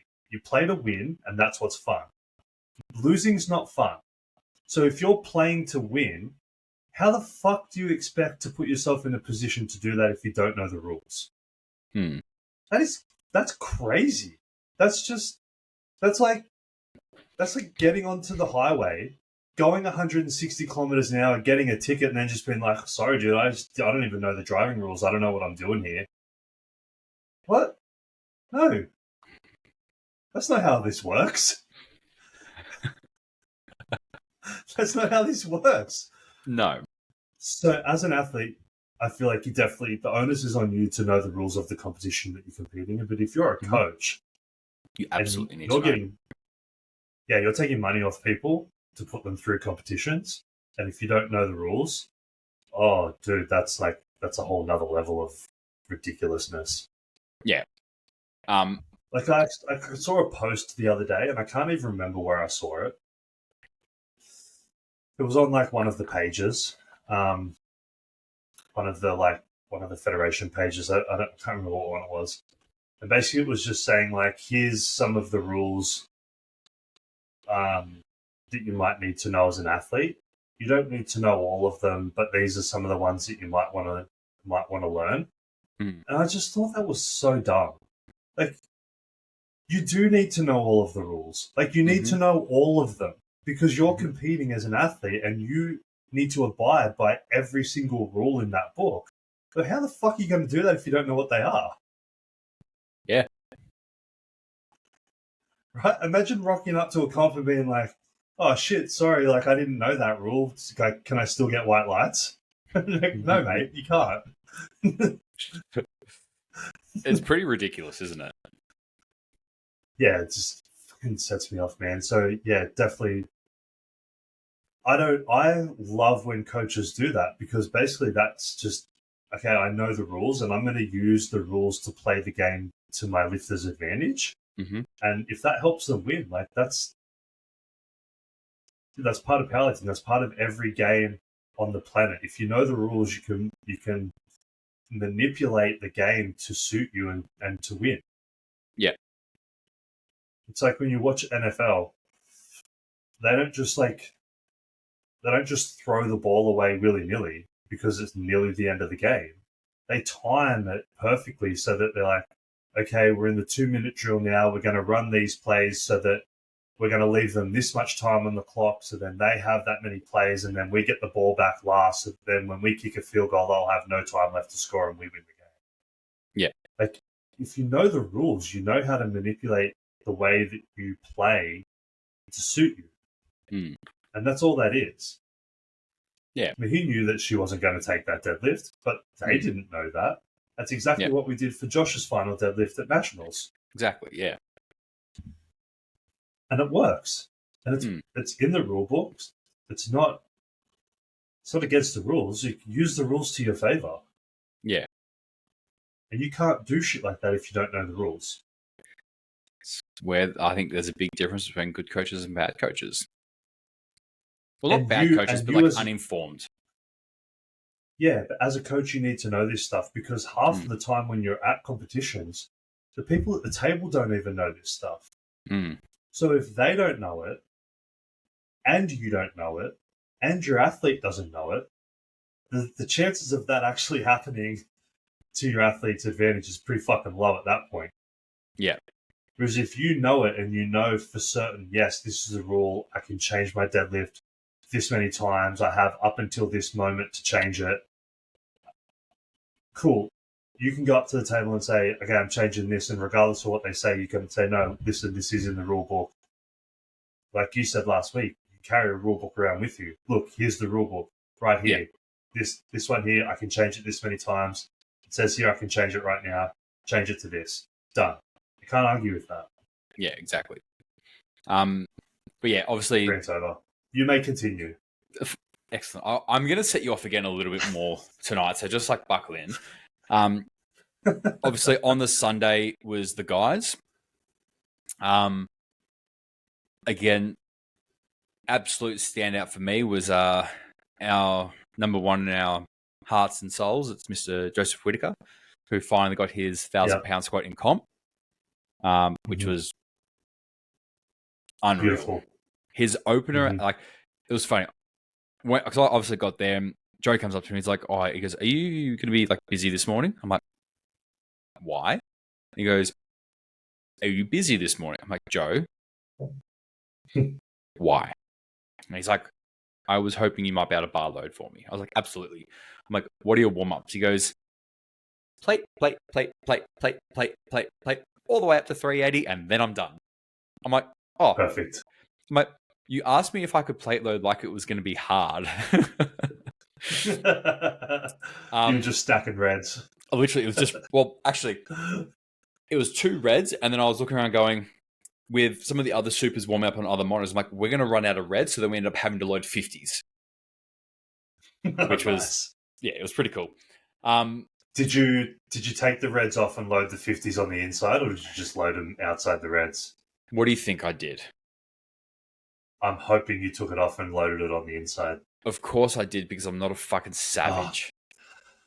Thank you. I really didn't want to have to cancel this podcast after 13 weeks, but I was about to. Dude, you should know me better than that by now. If you had just loaded reds and then a yellow, oh God, I would have kicked you so hard in the dick when you got here. Dude, I would have kicked myself in the dick yesterday. When we were loading bench at lift 3. Yeah. The guys were like, can we just put, because they had a plate and then a 15, and they're like, can we just put a 5 on? I was like, no, you absolutely cannot. Take the 15 off, put a 20 on, put a collar on. We're not doing 15 and 5s. That is disgusting. That's blasphemy. But it's cool because the guys know me obviously fairly well by now. So Crystal tried to sneak it on, and Nathan was like, "Oh no, Nick won't allow that. Nick won't allow that. Take that off. Put a 20 on." And I was like, "Damn, fucking straight, I won't allow it." I used to have guys that I trained where like we would be doing deadlifts and they would try and sneak on like a 10 kilo bumper and then like a 10 kilo like rubber plate, like coated plate, and thinking that I wouldn't notice. Every single time before the lift, I'd like check one side, I would check the other side. I'm like, what is this? And they would just start laughing. They're like, we were just going to see if we could get it past you. I'm like, no, absolutely not. Change it. I'll tell you what, I love that he just went. I just love that he just went plates all the way up. Yeah, it was literally like 80, 130, 180, 230, 280, 330, 380 last warm up, opened at 415, and then went to 455 after that. I'm like, it's awesome. Just a fucking savage. There was a guy that warmed up with us, though. I'm not sure if Joe coaches him, but Joe did a couple of sessions with him while he was out here. A guy called Mason. He was out here from the UK. Fuck, man. Like, surprisingly, like, put up a really fucking good show. Like, he squatted, so he opened, I think it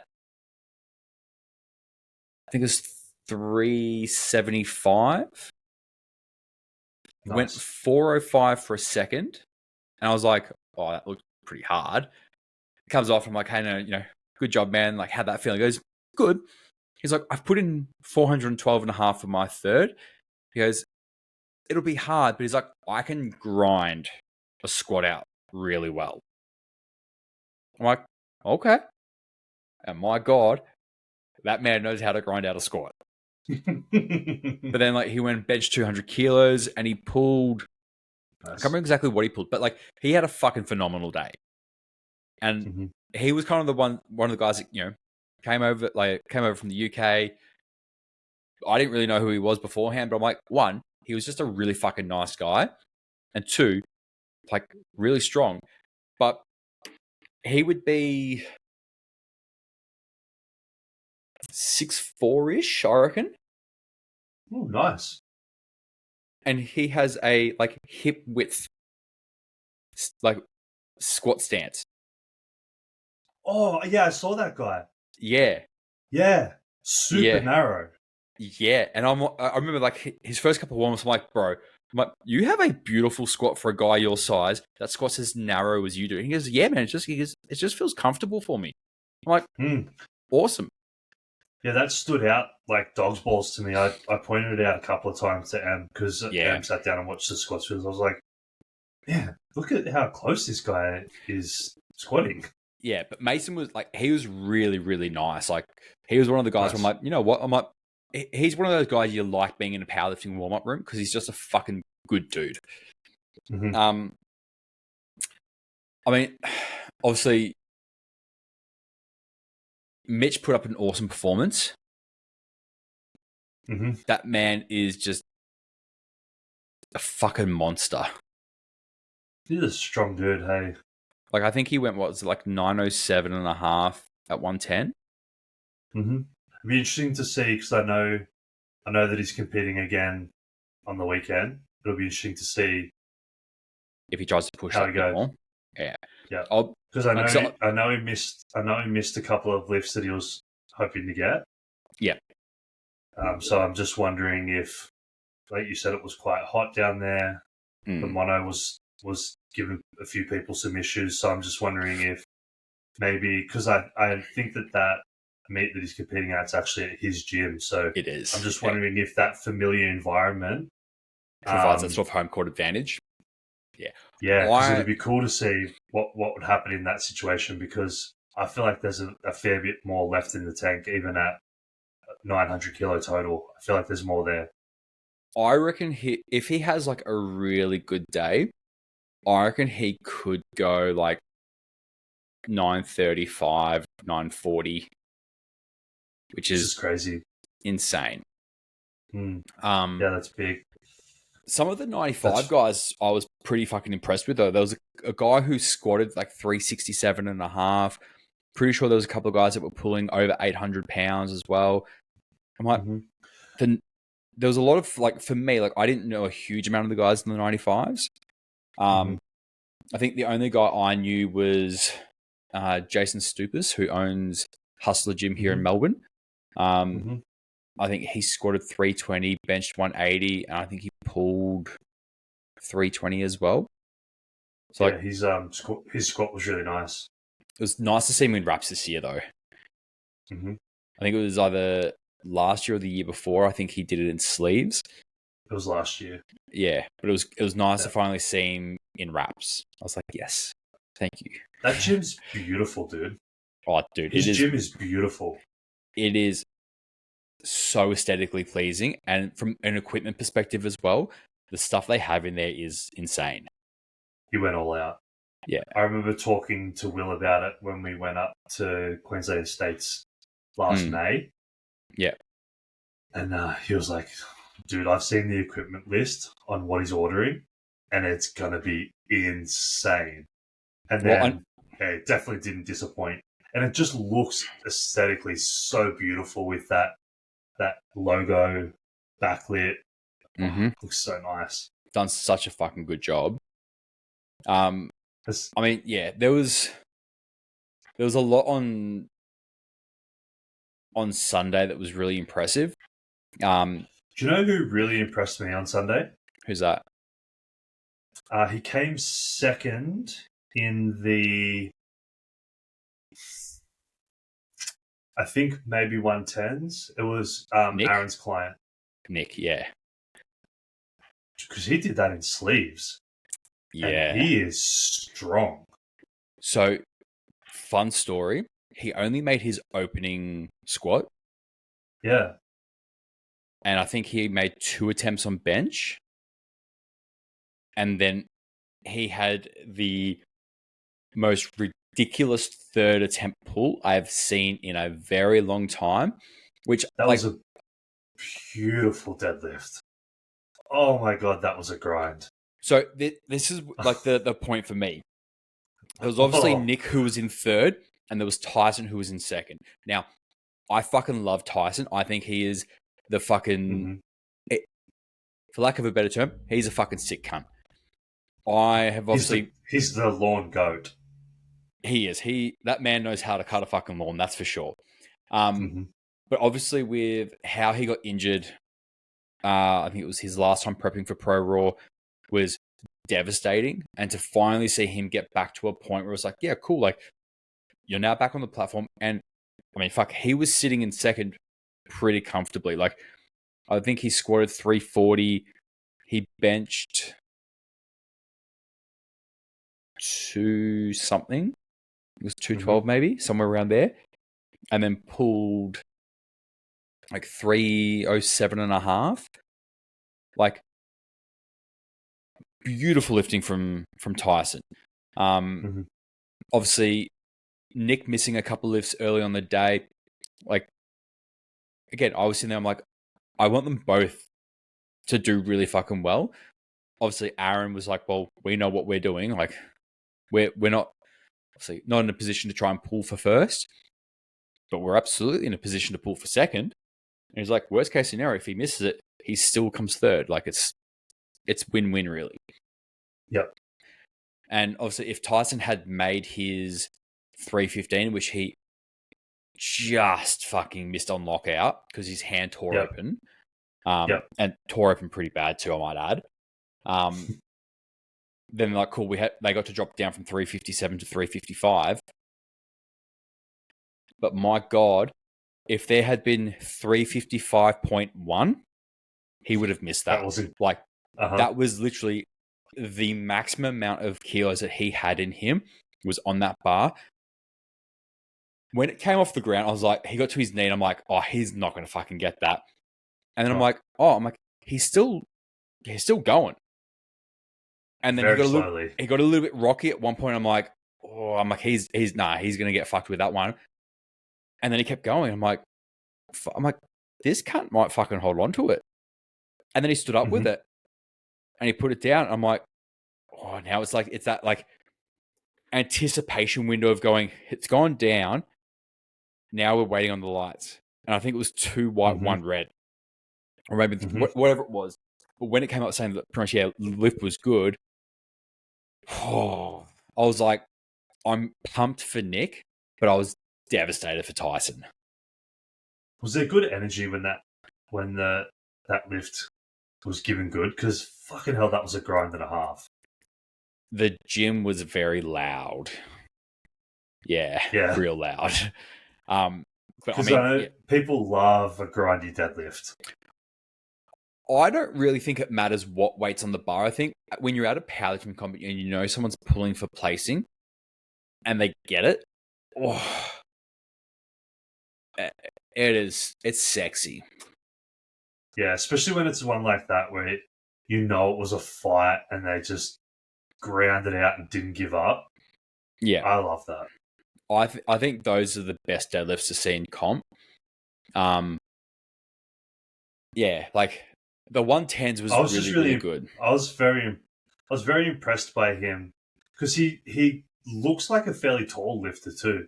He is. I reckon he's probably about 6'3", and he's not like Yeah. he's tall, but he's not like you. If you saw him down the street, because I bumped into him a couple of weeks ago when I went to the IMAX. Mm-hmm. And like you see him out and about in public, and you wouldn't look at him and go, "Oh, that man's like brutalishly strong." You'd be like, "Oh, he just look like a normal dude." Mm-hmm. But again, he's Kind of sucks for obviously him. well. It does and it doesn't. No, it definitely does. Like, no one starts training to be like, I'm gonna fucking work my ass off so that I can look average. He doesn't look average, but for a You guy just that said he looks like an average dude. like when he's Come got on. like Come on. when you see him like down the street, like with like clothes and shit on, you're like you I know wouldn't what you look mean. He doesn't like look like Joe. if you see Joe walking down the street with clothes and you're like, that cunt is a fucking monster. Yeah. You cross the street. Yeah, and then you still rub shoulders with him. Yeah, exactly. But yeah, like you look at Tyson, like he looks like a 110 lifter. Like Yeah. he's a nugget. Um, one one person I was a little bit disappointed that didn't get on the platform though was Lewis. So that's Joe's client, Double Human. Mm-hmm. So he apparently at like 220, he like said to Joe's like, dude, he's like, my knee's real fucking sore. And that's where Was he warming up? yeah. So he was warming Yeah, up. because I saw him warming up. I saw him warming up on the live stream, and I messaged Yeah. that to you, and then I I don't think the conversation went elsewhere, and I was thinking last night. Actually, I didn't see him lifting. Yeah. So Joe pulled him out. Okay. So Joe was like, I had to play a coach card. He was talking about like this severe pain that he was having that he couldn't like bend his knee properly, but still wanted to keep going. And Joe was like, dude, if you can't bend your knee and you are going to try and put 400 plus kilos through it, he's like, something is going to tear off. And like, he's like, you're not doing it. Yeah.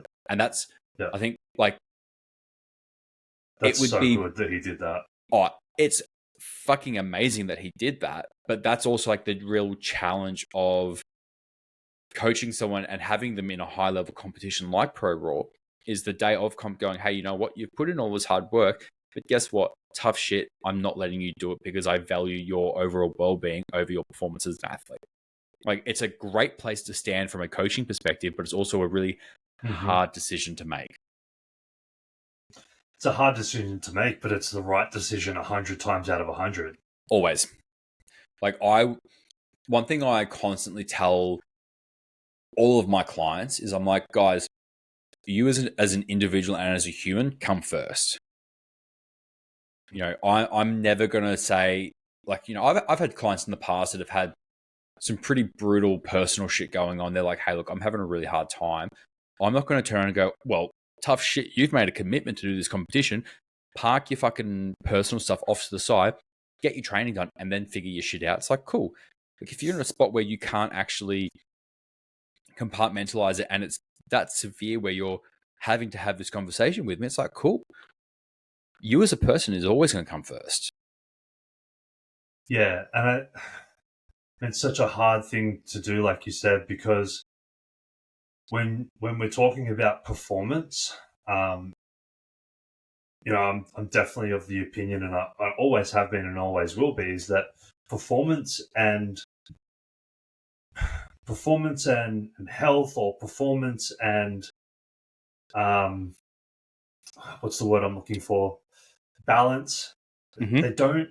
They exist on opposite ends of the spectrum. Yeah. Right. So if we're chasing performance Mhm. at the highest level, Mhm. you don't have balance, No. and you're not, quote unquote, healthy. You're sacrificing balance, you're Mhm. sacrificing, quote unquote, health Yep. in the pursuit of extreme.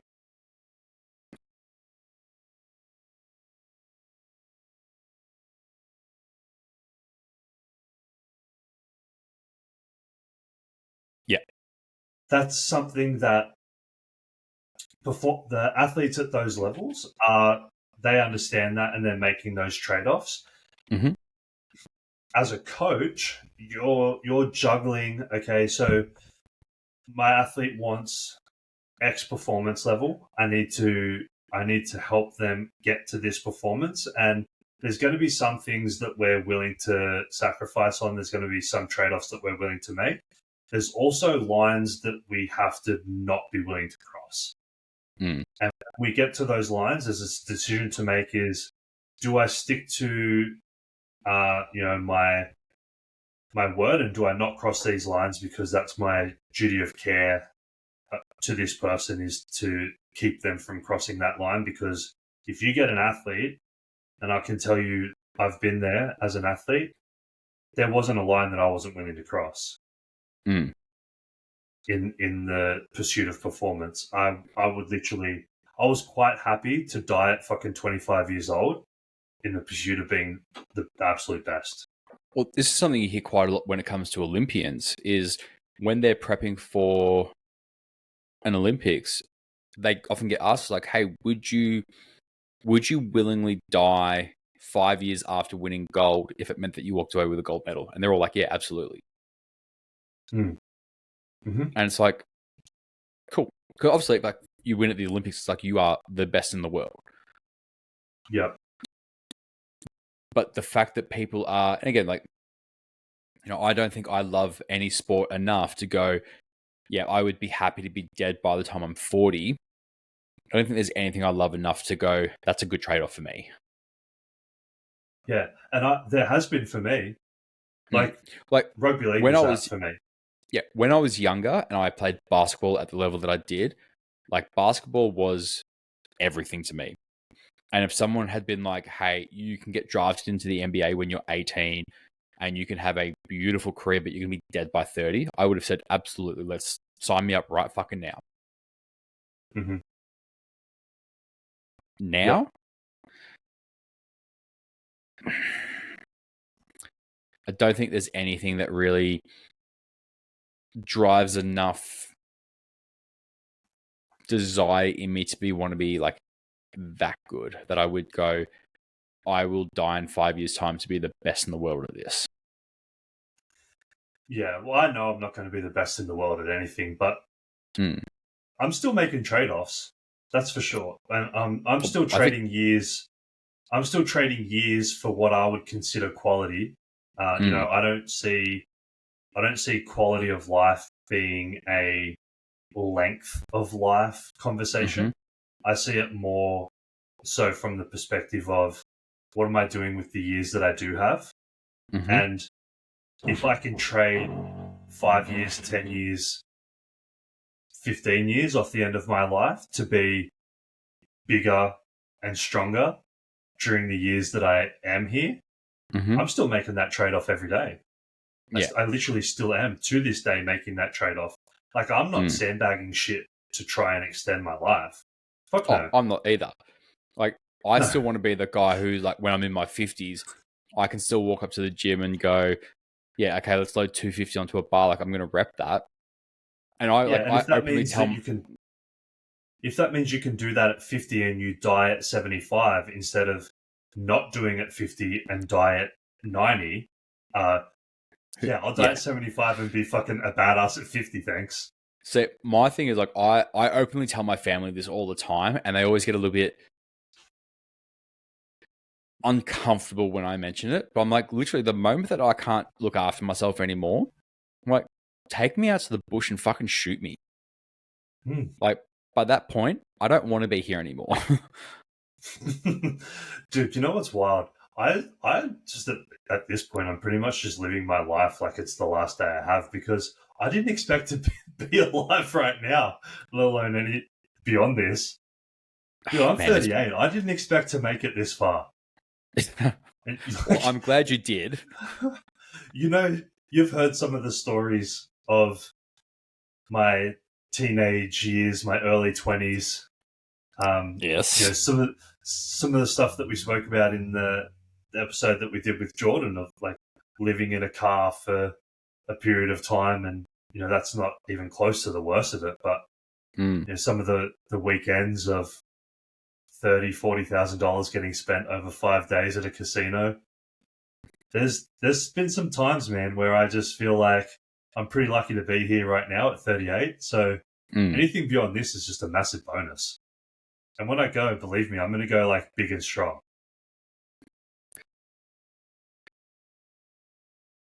I'm going to say something really morbid right now. I hope you're planning on getting cremated, because I really don't want to have to be someone who has to carry your coffin if you're going out big and strong. It's going to be a big one. I want to buy one of Stu's shirts that says that. It says what? You know, Stu, he's got like he made a shirt that says I can't remember exactly the term, but it's something like live fast, die young, leave a big coffin, or something like that. Something along those lines. It ended in leave a big coffin. So, and then Mike Van Wyck's got one too that says large coffin crew. That's a pretty good one. Yeah. I'm gonna have a fucking big coffin, dude. I'm 6'6" and like 120 at the moment, after losing damn near 30 kilos. I know. You're a big motherfucker. Calories just went up too. Good. Getting big and strong again. Yeah, so overall, I think the weekend was really good, man. Yeah, I think so as well. I thoroughly enjoyed watching the live stream. Yeah, and then there's the whole, I'm only going to stay for squats. You were on the live stream like literally up until the last deadlift, and I was like, hey, Ben's still there. I know. Because I was talking to Joe, I'm like, dude, literally the only reason I'm still here is you. And he's like, I know. He's like, I appreciate you. I'm like, I appreciate you too, you big, strong motherfucker. I'm like, now go do something stupid. He's like, okay. And he obviously did. I'm upset he did. I'm upset he didn't get that deadlift, though. Oh, it was so close. I know. Like, because he stood up with it. And, like, realistically, he should have gotten the down call straight away. Because it's literally, some of them was like, it was stand up, call straight away down. If they had called down like half a second earlier, would have had it. It would have been down. But it just started rolling out of his hands. But he got, still put up he was the only person to do a total over 1,000, which is pretty bonkers. Still went, like 1,050? Yep. His biggest total was 1,055. And he told us on the podcast that comes out on just before this one, Will, that he did it. He hardly even prepped for it. He did it on short notice. It's like 8 weeks. Yeah, after having time off. Months. His first session back, he squatted 380 for 5. The guy's not human, hey. We were talking yesterday, and he was kind of telling me, he's like, oh, for my next comp, like, this is kind of what I've got planned, and this is kind of what I need to do rep wise to suggest that I'm there ready within firing distance of it. And I'm like, oh my God. That is out of this world.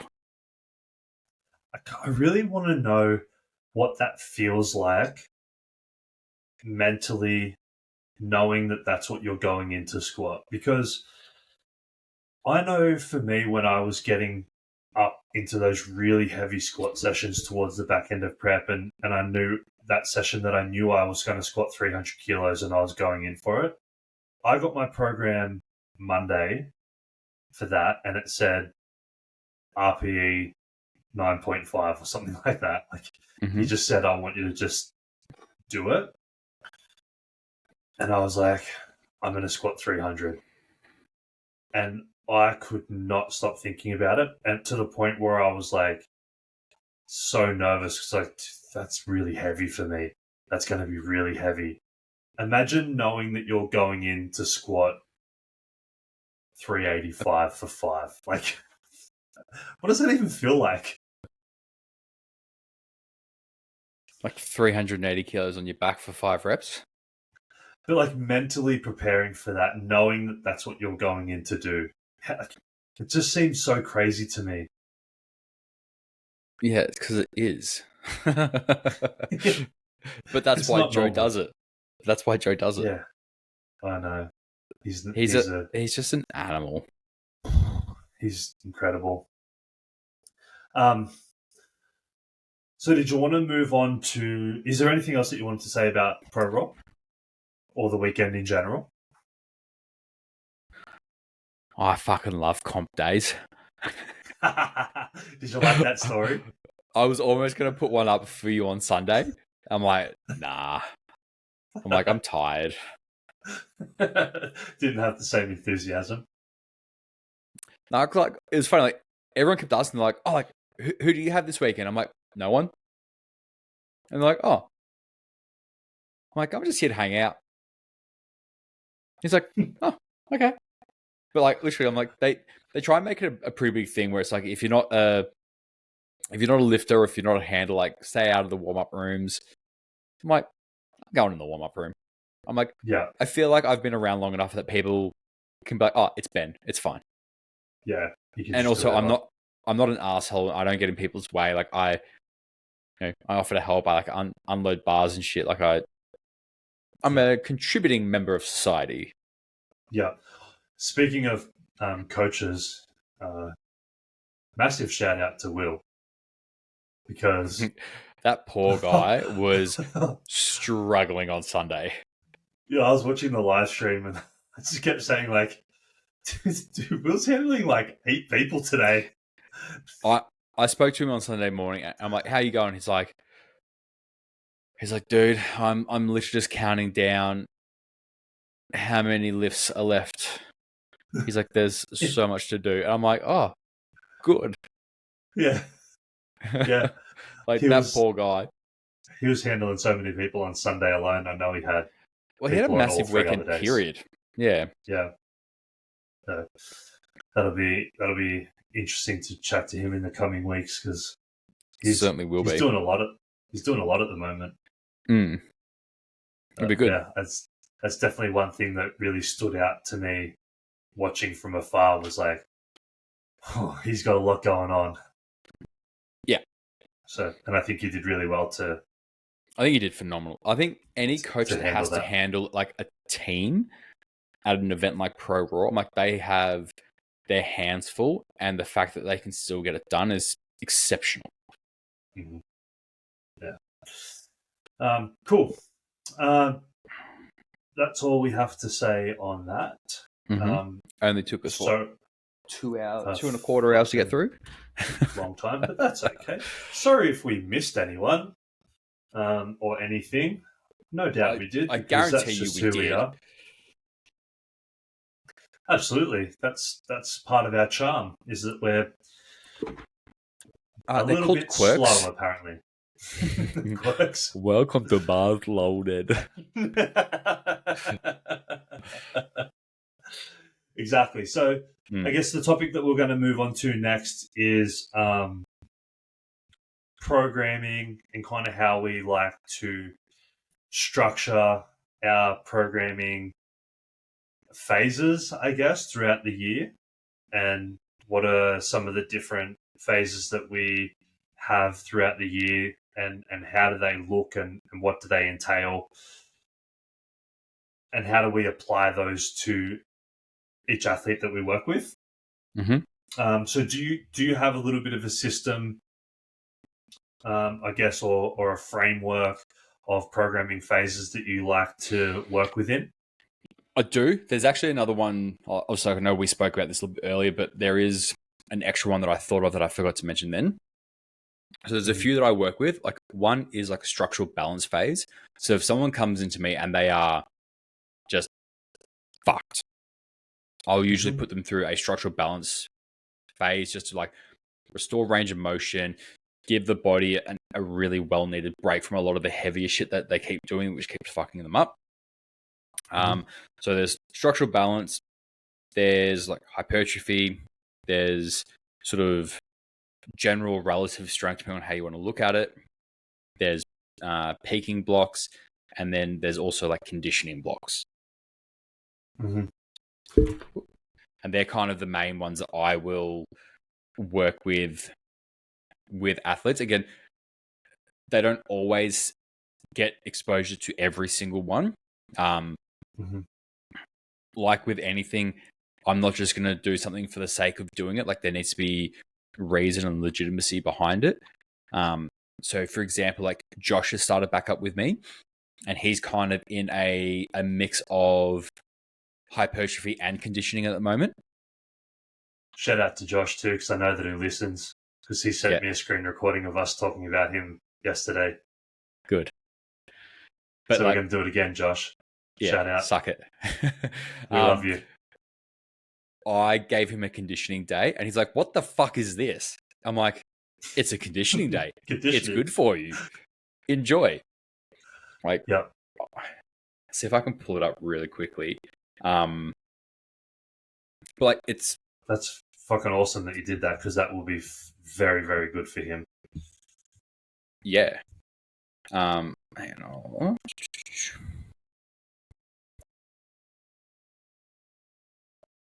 Yeah, so there's two parts of it.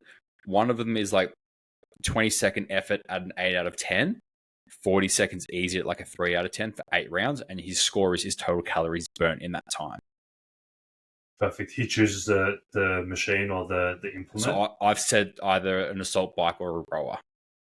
Yeah, perfect. And then B I actually really like the ski erg for those two.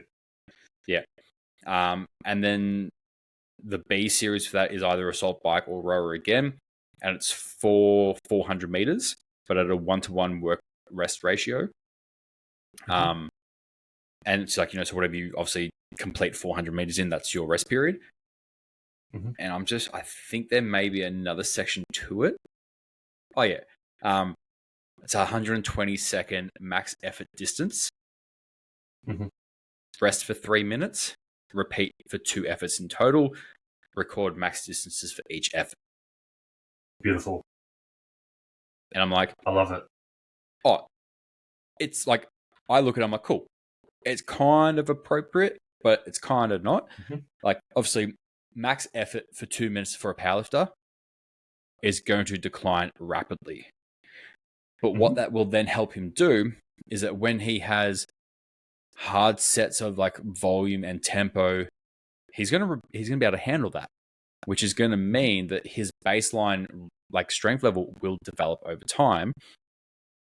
Which, with the plans that we have for him competition wise for next year, he's going to have a lot of work in place. So I'm like, cool. It's only one conditioning day a week. It's not excessive by any stretch of the imagination. I've got one of the girls that started with me who's prepping for special forces in military. Yeah, I saw that story go up. Yeah, so that's like, yep. Again, that's an area where I have a lot of enjoyment, like prepping tactical athletes for their endeavors. At the moment, it's like I said to him, like, cool, you've got 3 full body strength days and you have 2 conditioning days. And I'm like, over time, the gym work that you do we'll become less load orientated and more heavily body weight orientated, because that's the relative testing that you need to do. And you'll probably have like 3 or 4 days of running a week. Mm-hmm. So I'm like, we're kind of going to be going inverse with her. It's like, cool, we're focusing on strength a little bit first to build up capacity to do the body weight stuff that we need to. And we're doing a little bit of conditioning stuff to set some baseline stuff for her. Yeah. That's going to be great for That's going to be great for Josh, even just from a health metrics perspective. Yeah, I mean, like, he and I have obviously spoken about going up a little bit in weight as well.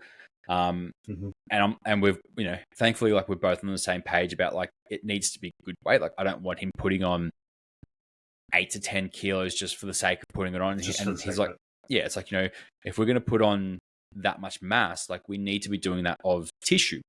A little bit of fat gain, it's not the end of the world, but we want, obviously, majority of it we want as contractile tissue that's actually going to allow him to be stronger, not just carrying weight for the sake of being heavy. Yeah, and he has the frame for that as well. So it's like, managing your health metrics in that sense is one. Obviously, it's going to allow you to recover quicker, handle more volume, et cetera, et cetera, et cetera. Those are all really good things that are going to lead to a greater ability to elicit some hypertrophy and strength results, which is obviously what you're looking for. But even just from like a general health perspective of like, you've been pushing things really, really hard for a really long time, like years. It's going to just be nice. Like, your body's going to love you for giving it a bit of TLC. Yeah. So one of the things at the back end of that will be huge. Yeah. So one of the girls that I work with online, Danielle, she's a great client. Like, she literally does everything that I ask her to do.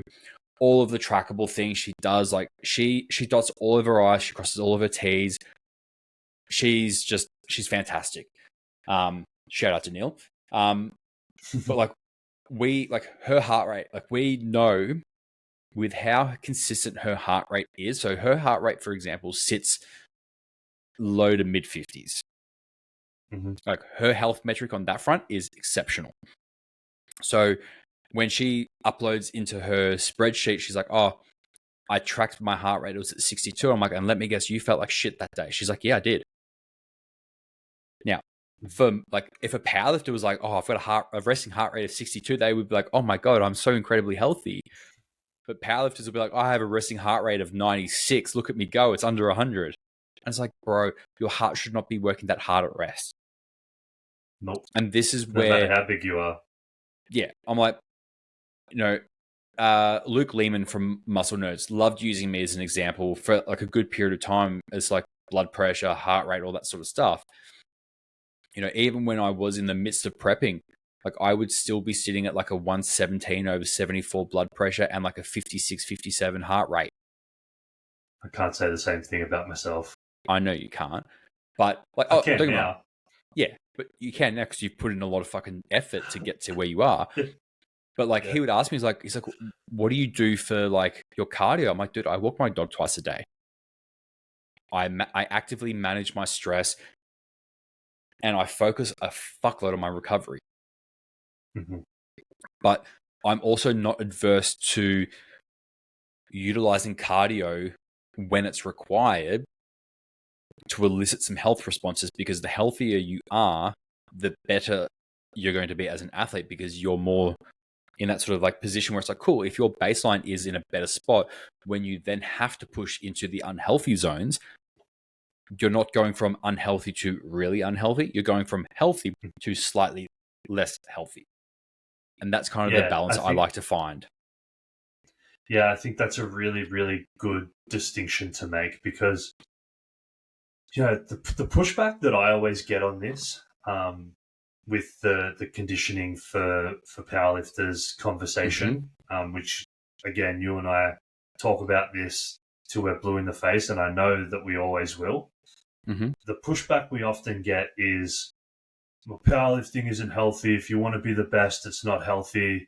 You have to sacrifice this if you want to be the best. And to an extent, I agree with you. At certain points of the year, in certain points of your training, you are going to make sacrifices to be in a position to express your top end strength to the best of your ability. Outside of those times is when you need to focus on restoring a healthier baseline, so that when you go back to those extremes and you push the envelope again, like you said, you're not going from nearly dead to dead. You're going from semi-healthy to a little bit less healthy in the pursuit of performance, and then back to a baseline of semi-healthy again. But this is, I think, where obviously I know you and I see eye to eye on this, and a lot of people tend to sort of neglect it. But it's like you have to oscillate between prep mode, non-prep mode, prep mode, non-prep mode.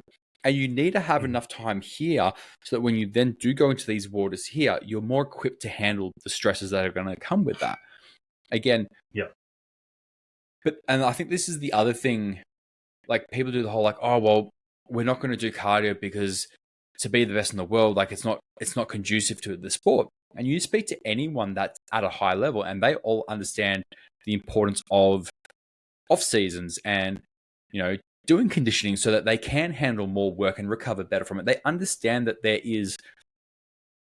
it's not just a straight line approach of like, I just need to train strength all year round, 24/7, 365 days a week, 365 days a year. Like you need to give yourself time where it's like, yes, you're going to prep hard and you're going to push the envelope, but then afterwards, I'm going to take a little bit of a back step from this and I'm going to do some structural balance work to unfuck some of the issues that really came up towards the back end of that prep. Like how often do you speak of... Go on.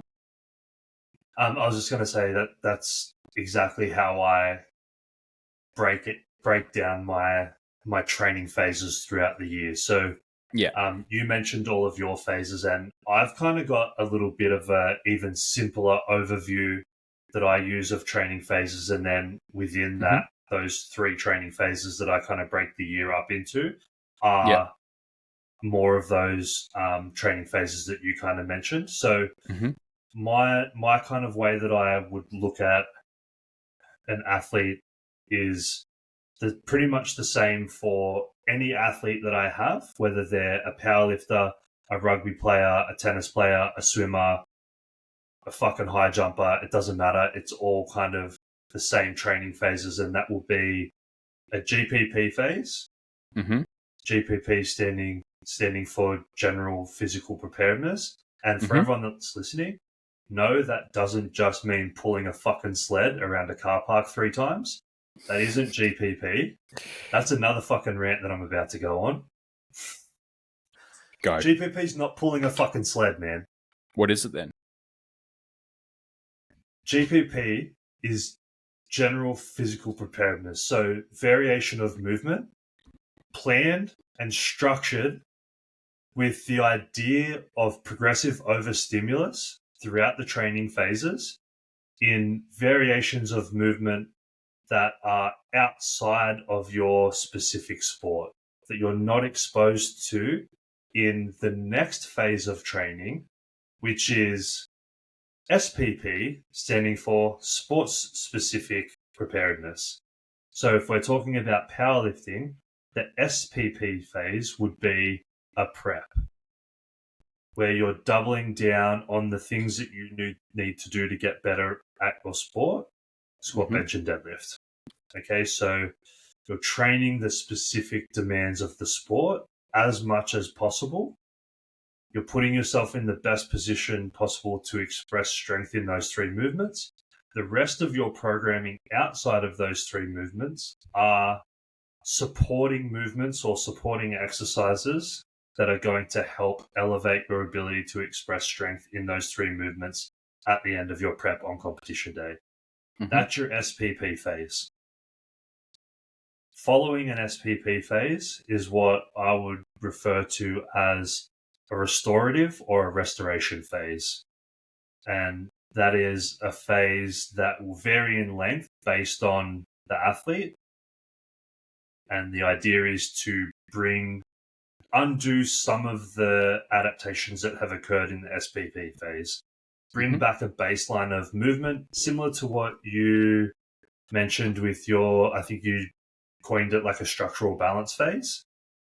So a similar thing, right? Like we want to undo some of the really hyper-specific adaptations that have occurred that are going to, if we keep doubling down on those over time, are going to start to become negatives and impact our ability to perform. We undo those, we return to a baseline, and then we move back into a GPP phase, which during those GPP phases is training the ability to be a better athlete, not a better powerlifter. If we're talking GPP for an athlete, like I said, it's not fucking just dragging a sled around a car park for 10 minutes and saying, this is my GPP. Because one, that's not doing sweet jack fuck all for you, except making you huff and puff a little bit and making your quads burn if you're doing it backwards. What GPP actually is, a proper good GPP phase, is conditioning, hypertrophy, athleticism, jumping, running, general strength in positions that you're not doing in the sport. Becoming more athletic and better conditioned as an athlete so that you're building a strong base to build up from when you then transition into the SPP phase. Yeah. You're not getting that from dragging a sled. I'm sorry. No one will ever convince me of it. Don't get me wrong. I'm not against sled work as one piece of the puzzle. It's not the whole fucking story. It's not the whole book. It's one fucking piece of the puzzle. It's not the whole pie. And I want the whole pie on the guts.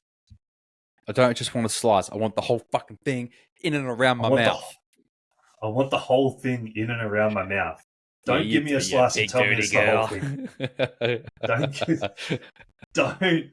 Don't hold back. I want all of it. I love when you get riled up.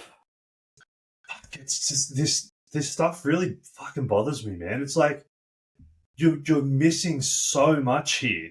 You're taking one thing and you're hammering that because what? Because like some dudes did it like 50 years ago and now like that's the only thing that we can do. That's not it. That's not where it's at. Sure, it has some benefits as part of a well-rounded well-rounded program. It has some benefits. It's not, if you do it on your own, it's not going to cut it. It's just not going to cut it. There's no other way to say it. I love it. An agitated Nick. It's beautiful. I've been trying to suppress it, but like I'm in that mood where it's just like it's under the surface. I can see it bubbling in your forehead. Like I said GPP and I couldn't control myself because as soon as I say GPP, all I can think of is like fat powerlifters walking around a car park pulling a sled saying like I'm doing GPP, and that's just not it. That's just not it. That's called autism, Nick. It's like GPP must say the thing. I can't hold back. I can't hold back, and I don't have anything against sled pulls. I love a good sled pull. Like I do it as part of my conditioning quite a bit. But if we're talking about a proper like planned and structured and tracked GPP phase, it's like everything is involved in general physical preparedness. Like we want to be able to put our arms above our head. We want to be able to fucking move our hips. We want to be able to bend our body without shit hurting. Yep. These are all things that fall under the umbrella of general physical preparedness. You are now generally physically prepared to move into the next phase of training, which is a specific phase of training where then you become specifically prepared for the sport that you're about to undertake. Yeah. So yeah, that's just that's the way I would break things down. And then obviously within those phases are within that GPP phase would fall the phases that you spoke about of like a strength phase, a hypertrophy phase. Yep. Again, that's where you'd be looking at like landmine presses and stuff like that. As far as like GPP goes, it's like cool. Like allow the scapula to start moving again. You know, allow the knee to travel a little bit further over the toe with a split squat or something like that. General movements to again provide general preparation. Yep, and even like a hypertrophy block, it would fall within that GPP phase as well. It's where it's like we're getting bigger and stronger so that we can move into a sport-specific phase of progressing our squat, bench, and deadlift during a peak. Yeah, it's really interesting. I remember... Do you know who Dean McKillop is? I certainly do. So I remember a while ago when Dean was prepping for one of his shows, I messaged him. I'm like, fuck. I'm like, when I grow up, I want to look like Dean. I was like a bit of a... Because I'm like, he was looking fucking huge. And he's like, dude, he's like, stop training like a fucking powerlifter then. Fair call. And it was literally that statement where I've gone, again, what are the requirements of hypertrophy? I'm like, it's not just taking your comp lifts and doing them for sets of 8 and be like, oh, well, I'm doing hypertrophy. It's like, no. Like, no. You need to do like a quad day. You need to do a hamstring day. You need to do a chest focused push day. You need to do a back day. You probably need to do like an arm and shoulder day. Mm-hmm. And you probably need to have, X amount of frequency per week where you're hitting those muscle groups and all that sort of stuff. Like, as much as it's but if you're doing like an actual... For the most amount of hypertrophy, yeah. Yeah, and it's like, push-pull legs. Like, I mean, fuck, that's been around for ages. It still gets run fucking heaps. It's my favorite split. It still works. Mm-hmm.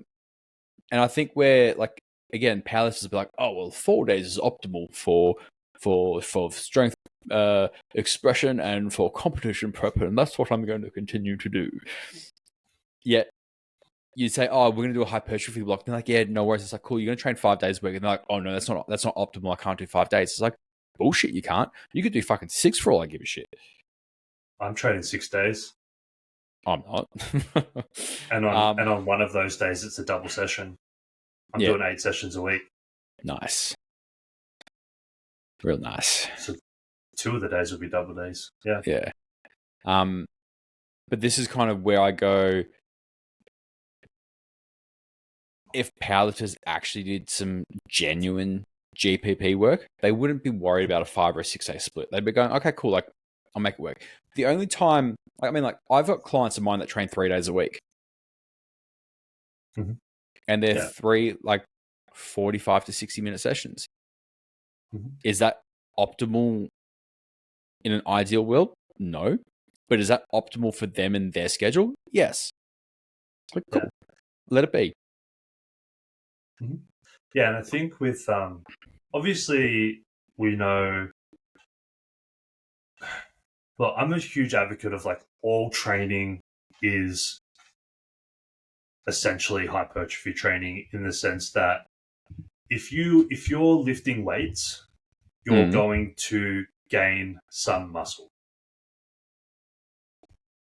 right? Like you can't. Okay, you probably could, but the chances are very low that you're going to start powerlifting, train like a powerlifter for any amount of time and not gain some muscle. You're probably not going to start Olympic lifting, do some Olympic lifting training and not gain some muscle. You're probably not going to start CrossFit, do CrossFit training and not gain some muscle. All of these training modalities will probably result in some form of hypertrophy. Mm-hmm. But to get the most hypertrophy, you probably have to train like a bodybuilder would train, which is why they train that way, because their sport is the sport of putting on the most amount of muscle and then not eat until you're really, really lean. Yeah, sounds horrible. It is horrible. But yeah, funny story. I actually found Will through Dean. Yeah. So I went to a workshop that Will and Dean ran in Melbourne a couple of years ago. Fun times. Yeah, Dean's a champion. He is. He's a good man. Very good coach. Exceptionally good. But yeah, so also with I think it's important to kind of touch on I feel like with hypertrophy and strength training,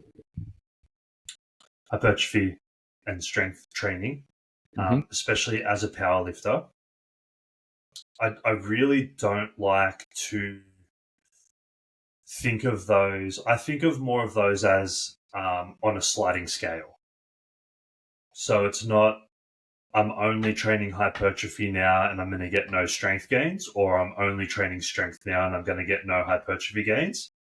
I think of it as like a dial or a sliding scale where it's like, okay, so at the moment we're leaning a little bit more towards hypertrophy, but there's always going to be some strength there. You're still getting stronger. You're not just not getting stronger.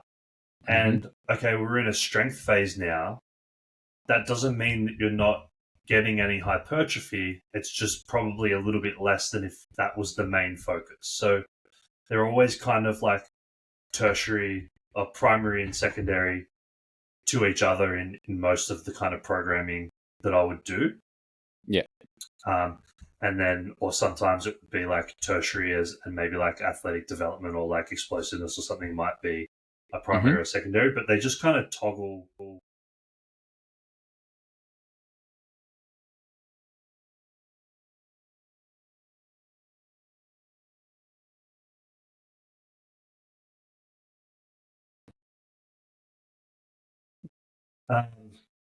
Yeah, and then with the restorative phase, like I said, it's just mostly focused around bringing back a baseline. Yeah. Generally around like extension and rotation, hips, shoulders, All that sort of stuff. cardio. Yeah. Things like that. Did you have anything else to add on that?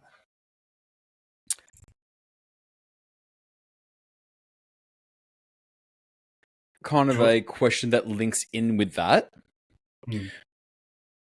Would you ever take over someone's coaching if they were mid-phase with another coach?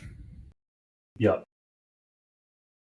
How would you transition them into your service if they were like, hey, look, I'm 6 weeks into a 12-week hypertrophy phase, but for whatever reason I'm switching coaches. What would you do with them, and how would you do it? Yeah, so I'm just going to like ignore the whole like conversation around like why are you switching, like have you told your coach, all of that kind of side of things, because that's beside the point. That's a whole different conversation. It's something that is always there though. But they've made the decision to leave and hire a new coach. That coach is me, or they've reached out to me. They say that they're 12 weeks into or 6 weeks into this 12-week block, whatever. Honestly, to me, that doesn't really mean a whole lot. I'm not really going to base what I do moving forward too much on what they're up to at the moment. I'll probably just have a conversation with the client, ask them what their goals are, what their timeline is, what they're looking to achieve, and then I'll work back from that based on what I think needs to happen to get them the result that they want to get.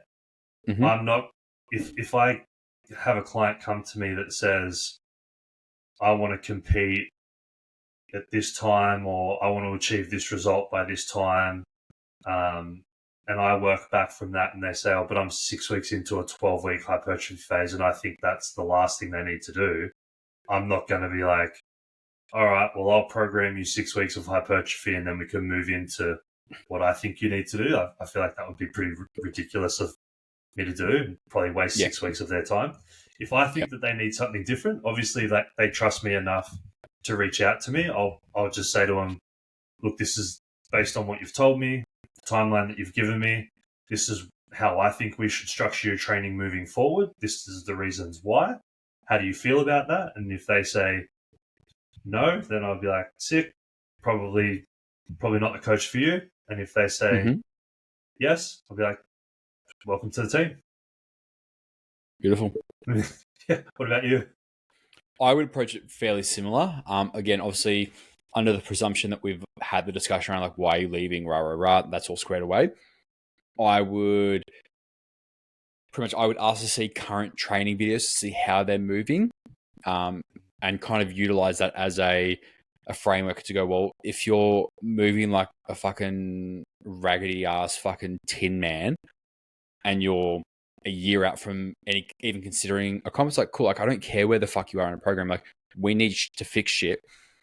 And I think this is the fun part where you gain a bit of authority as a coach, is you can kind of just lay down the hammer and be like, if you want to work with me, like amazing, I would love to help you, but this is kind of how we have to do it based on the things that I'm seeing.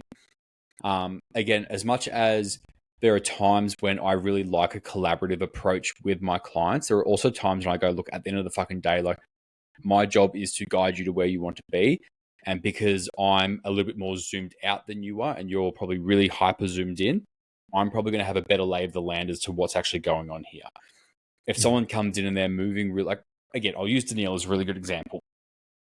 Before we decided to prep for her first sanction comp last year, we were just training to get strong as fuck. We weren't actively prepping for a comp. And I think she was like 8 weeks out, maybe 10, 12 weeks out, something like that. Like, fairly standard-ish prep. Maybe I think it was 8 weeks. But she's like, hey, if I kind of was considering doing a comp in 8 weeks' time, like, would we be ready? I'm like, yes. Because you move well and you're strong. And the good thing is you don't have to be a certain strength level to do a comp. We can just do a comp and that sets a baseline. And she had a fucking grouse day. But the way that like I was approaching her training at the time was like, well, if you're moving really well, you're recovering really well, and all of the outcomes are what we're after, I don't need to just put you through a structural balance phase because you've done X amount of like strength and hypertrophy blocks back to back. Like, I don't need to do that. It's like we did a bunch of hypertrophy work, transitioned to a couple of strength blocks. I was like, cool. There's kind of like some, I wouldn't even say peak blocks because it wasn't a true peak, but it was like we're ramping your strength up towards, reestablishing a pretty solid baseline. And then it was like, cool, well, we can literally just go, cool, it's now a peak to prep you for a comp day. Perfect example of, and obviously like this isn't me taking over her program. We've been working together for years now, so it's pretty easy for me to go, where are we within a cycle and how can we utilize that timing and positioning to our advantage. But if someone new was coming in, it would be very much a matter of going, cool, where are you? What's the objective? What's the timeline? Let's get the ball rolling. But again, I think it's similar to you. It's like I would almost not really take into consideration what they've been doing up until this point, because I feel like if I was just going to give them what their old coach was doing, they wouldn't really have a reason to leave. No, exactly. And it's also, I would also come from the perspective of like, I'm not going to use someone else's framework to help guide my decision-making process, because I have my own framework that I run my own decisions through, and I'm going to do that and see where we end up. And that's what I'm going to do based on the information that you as the athlete give me. And what you're currently doing isn't part of that framework. You and I have also been coaching long enough that we don't need to be guided by someone else other than the athlete that we're working with. Yeah, 100%. At the end of the day, like, I'm pretty fortunate, obviously, having done this for as long as I have. Like, I'm friends with some very, very, very good powerlifting coaches here in Australia and overseas. We do shit differently. Even if I had an athlete come from one of my friends and they were like, perfect, I'll use you as an example. If, let's say, for whatever reason, one of your athletes was like, hey, we've been working together for a while. I think I've learned a lot, but I feel like I could learn a little bit more from Ben. would you mind if I switched across? And you were like, yep, that's fine. And obviously we'd have the discussion. You're like, hey, look, this person's going to come across. I would also then go, yeah, cool. Like, I know you've been with Nick, but like that stops there. You're like, if you're now coming on board with me, it's like, I'm going to put my lens and my framework into play here. I'm not going to then go, how can I continue on from what Nick's been doing? Because it's no longer the case. Obviously, you know, I think you and I are obviously like close enough where if that was a conversation that either one of us was having with clients, we'd be like, hey, look, this is what's going on. Just like look after them. Like, I feel like you and I would be. Course.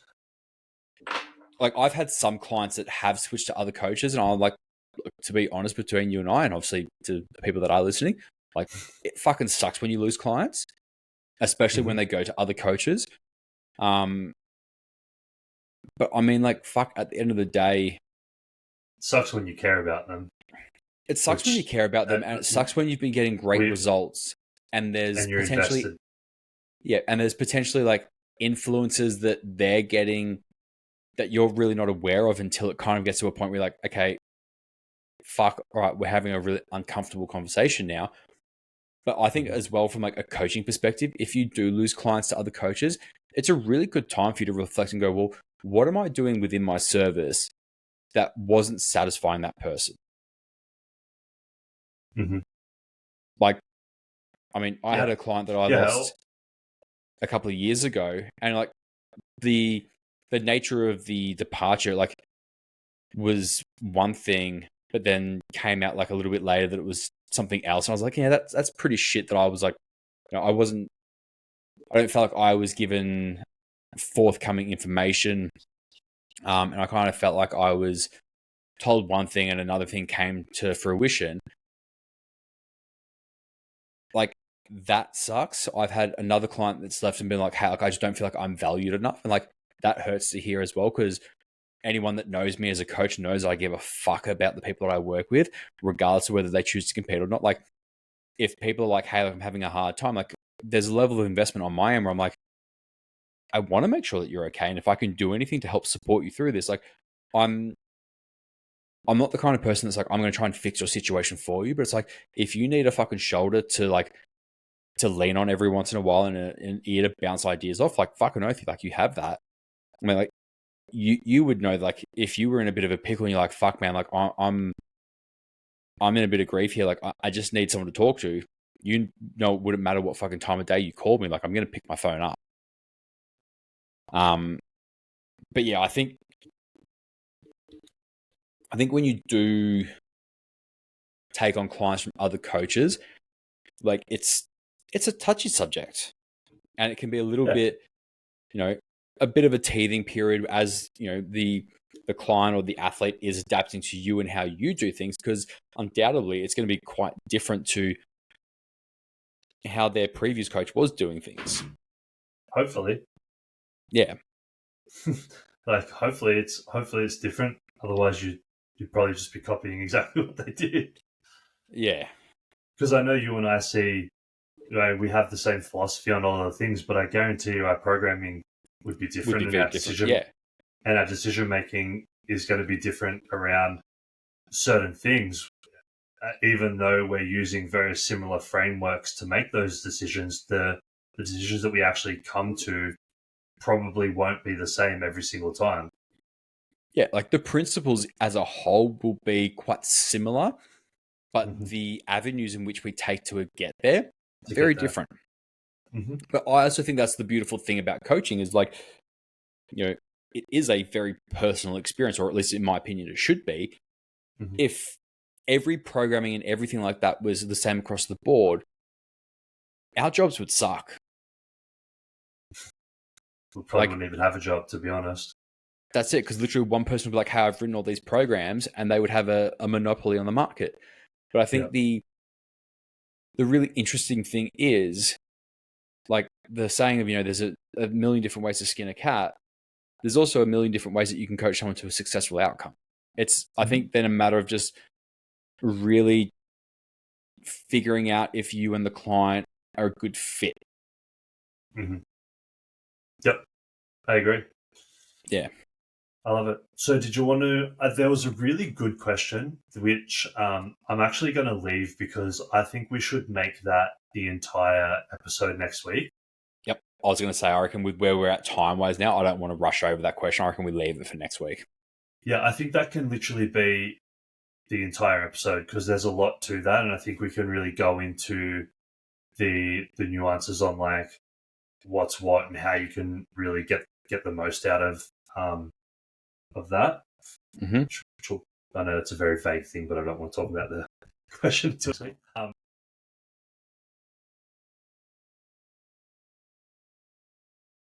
Hang on, mate. I've lost your video again. It's all good. Trying really hard to not just lose it every time. And I feel I like know. I'm staying in control. For you being in as ranty of a mood as you've been in today to like be able to like control yourself, I'm very impressed. I'm doing lots of internal woosahs. Lots of them. Woosah. Yeah. I don't know what it is. I don't know what it is, but we'll figure it out. Did you want to just give a quick recap of the training phases? List them off so that if anyone's listening, they can make a note. And then we'll end it there. Yeah, so I would generally approach training phases in a few different ways. One is like structural balance, and that's just to restore range of motion, restore function, and just restore sort of like overall movement capabilities. Obviously, we would then have a conditioning block, and that would be obviously the objective of improving your conditioning, improving recovery, improving health markers. We would then have hypertrophy as a phase where the objective would be adding lean tissue to the frame. Then obviously we would have sort of our strength phases, which obviously the objective there is improving our base level strength. And then we would have a peaking phase, which is kind of the expression of all of the work you've done in a strength phase. That would usually be sort of like in the lead up to competition. Yeah, perfect. And so like I said, mine would be exactly the same. I would just class it as a restorative phase, which you would usually do as a new client if your movement isn't fantastic and we need to restore some of that function, or post-comp is a really good time to hit that restorative phase as well. Yeah. A GPP phase, which within that GPP phase would entail conditioning, hypertrophy, general strength and athleticism based on what you need, a variation of each or a combination of each, or one more than the other, just based on what the athlete needs, but they would all kind of fall within that umbrella of GPP. Mm-hmm. And then an SPP phase, which would be like your comp prep phase, which would be peaking the strength that we've built from the base work that we did through that initial GPP phase. And that's kind of how I would structure the year or the flow of the year that way. Mm-hmm. Cool. I think there's a lot of really good takeaways there for people. A few epic Nick rants fueled by apple juice and caffeine. Beautiful combination. And Easter egg cookies before we started. Beautiful.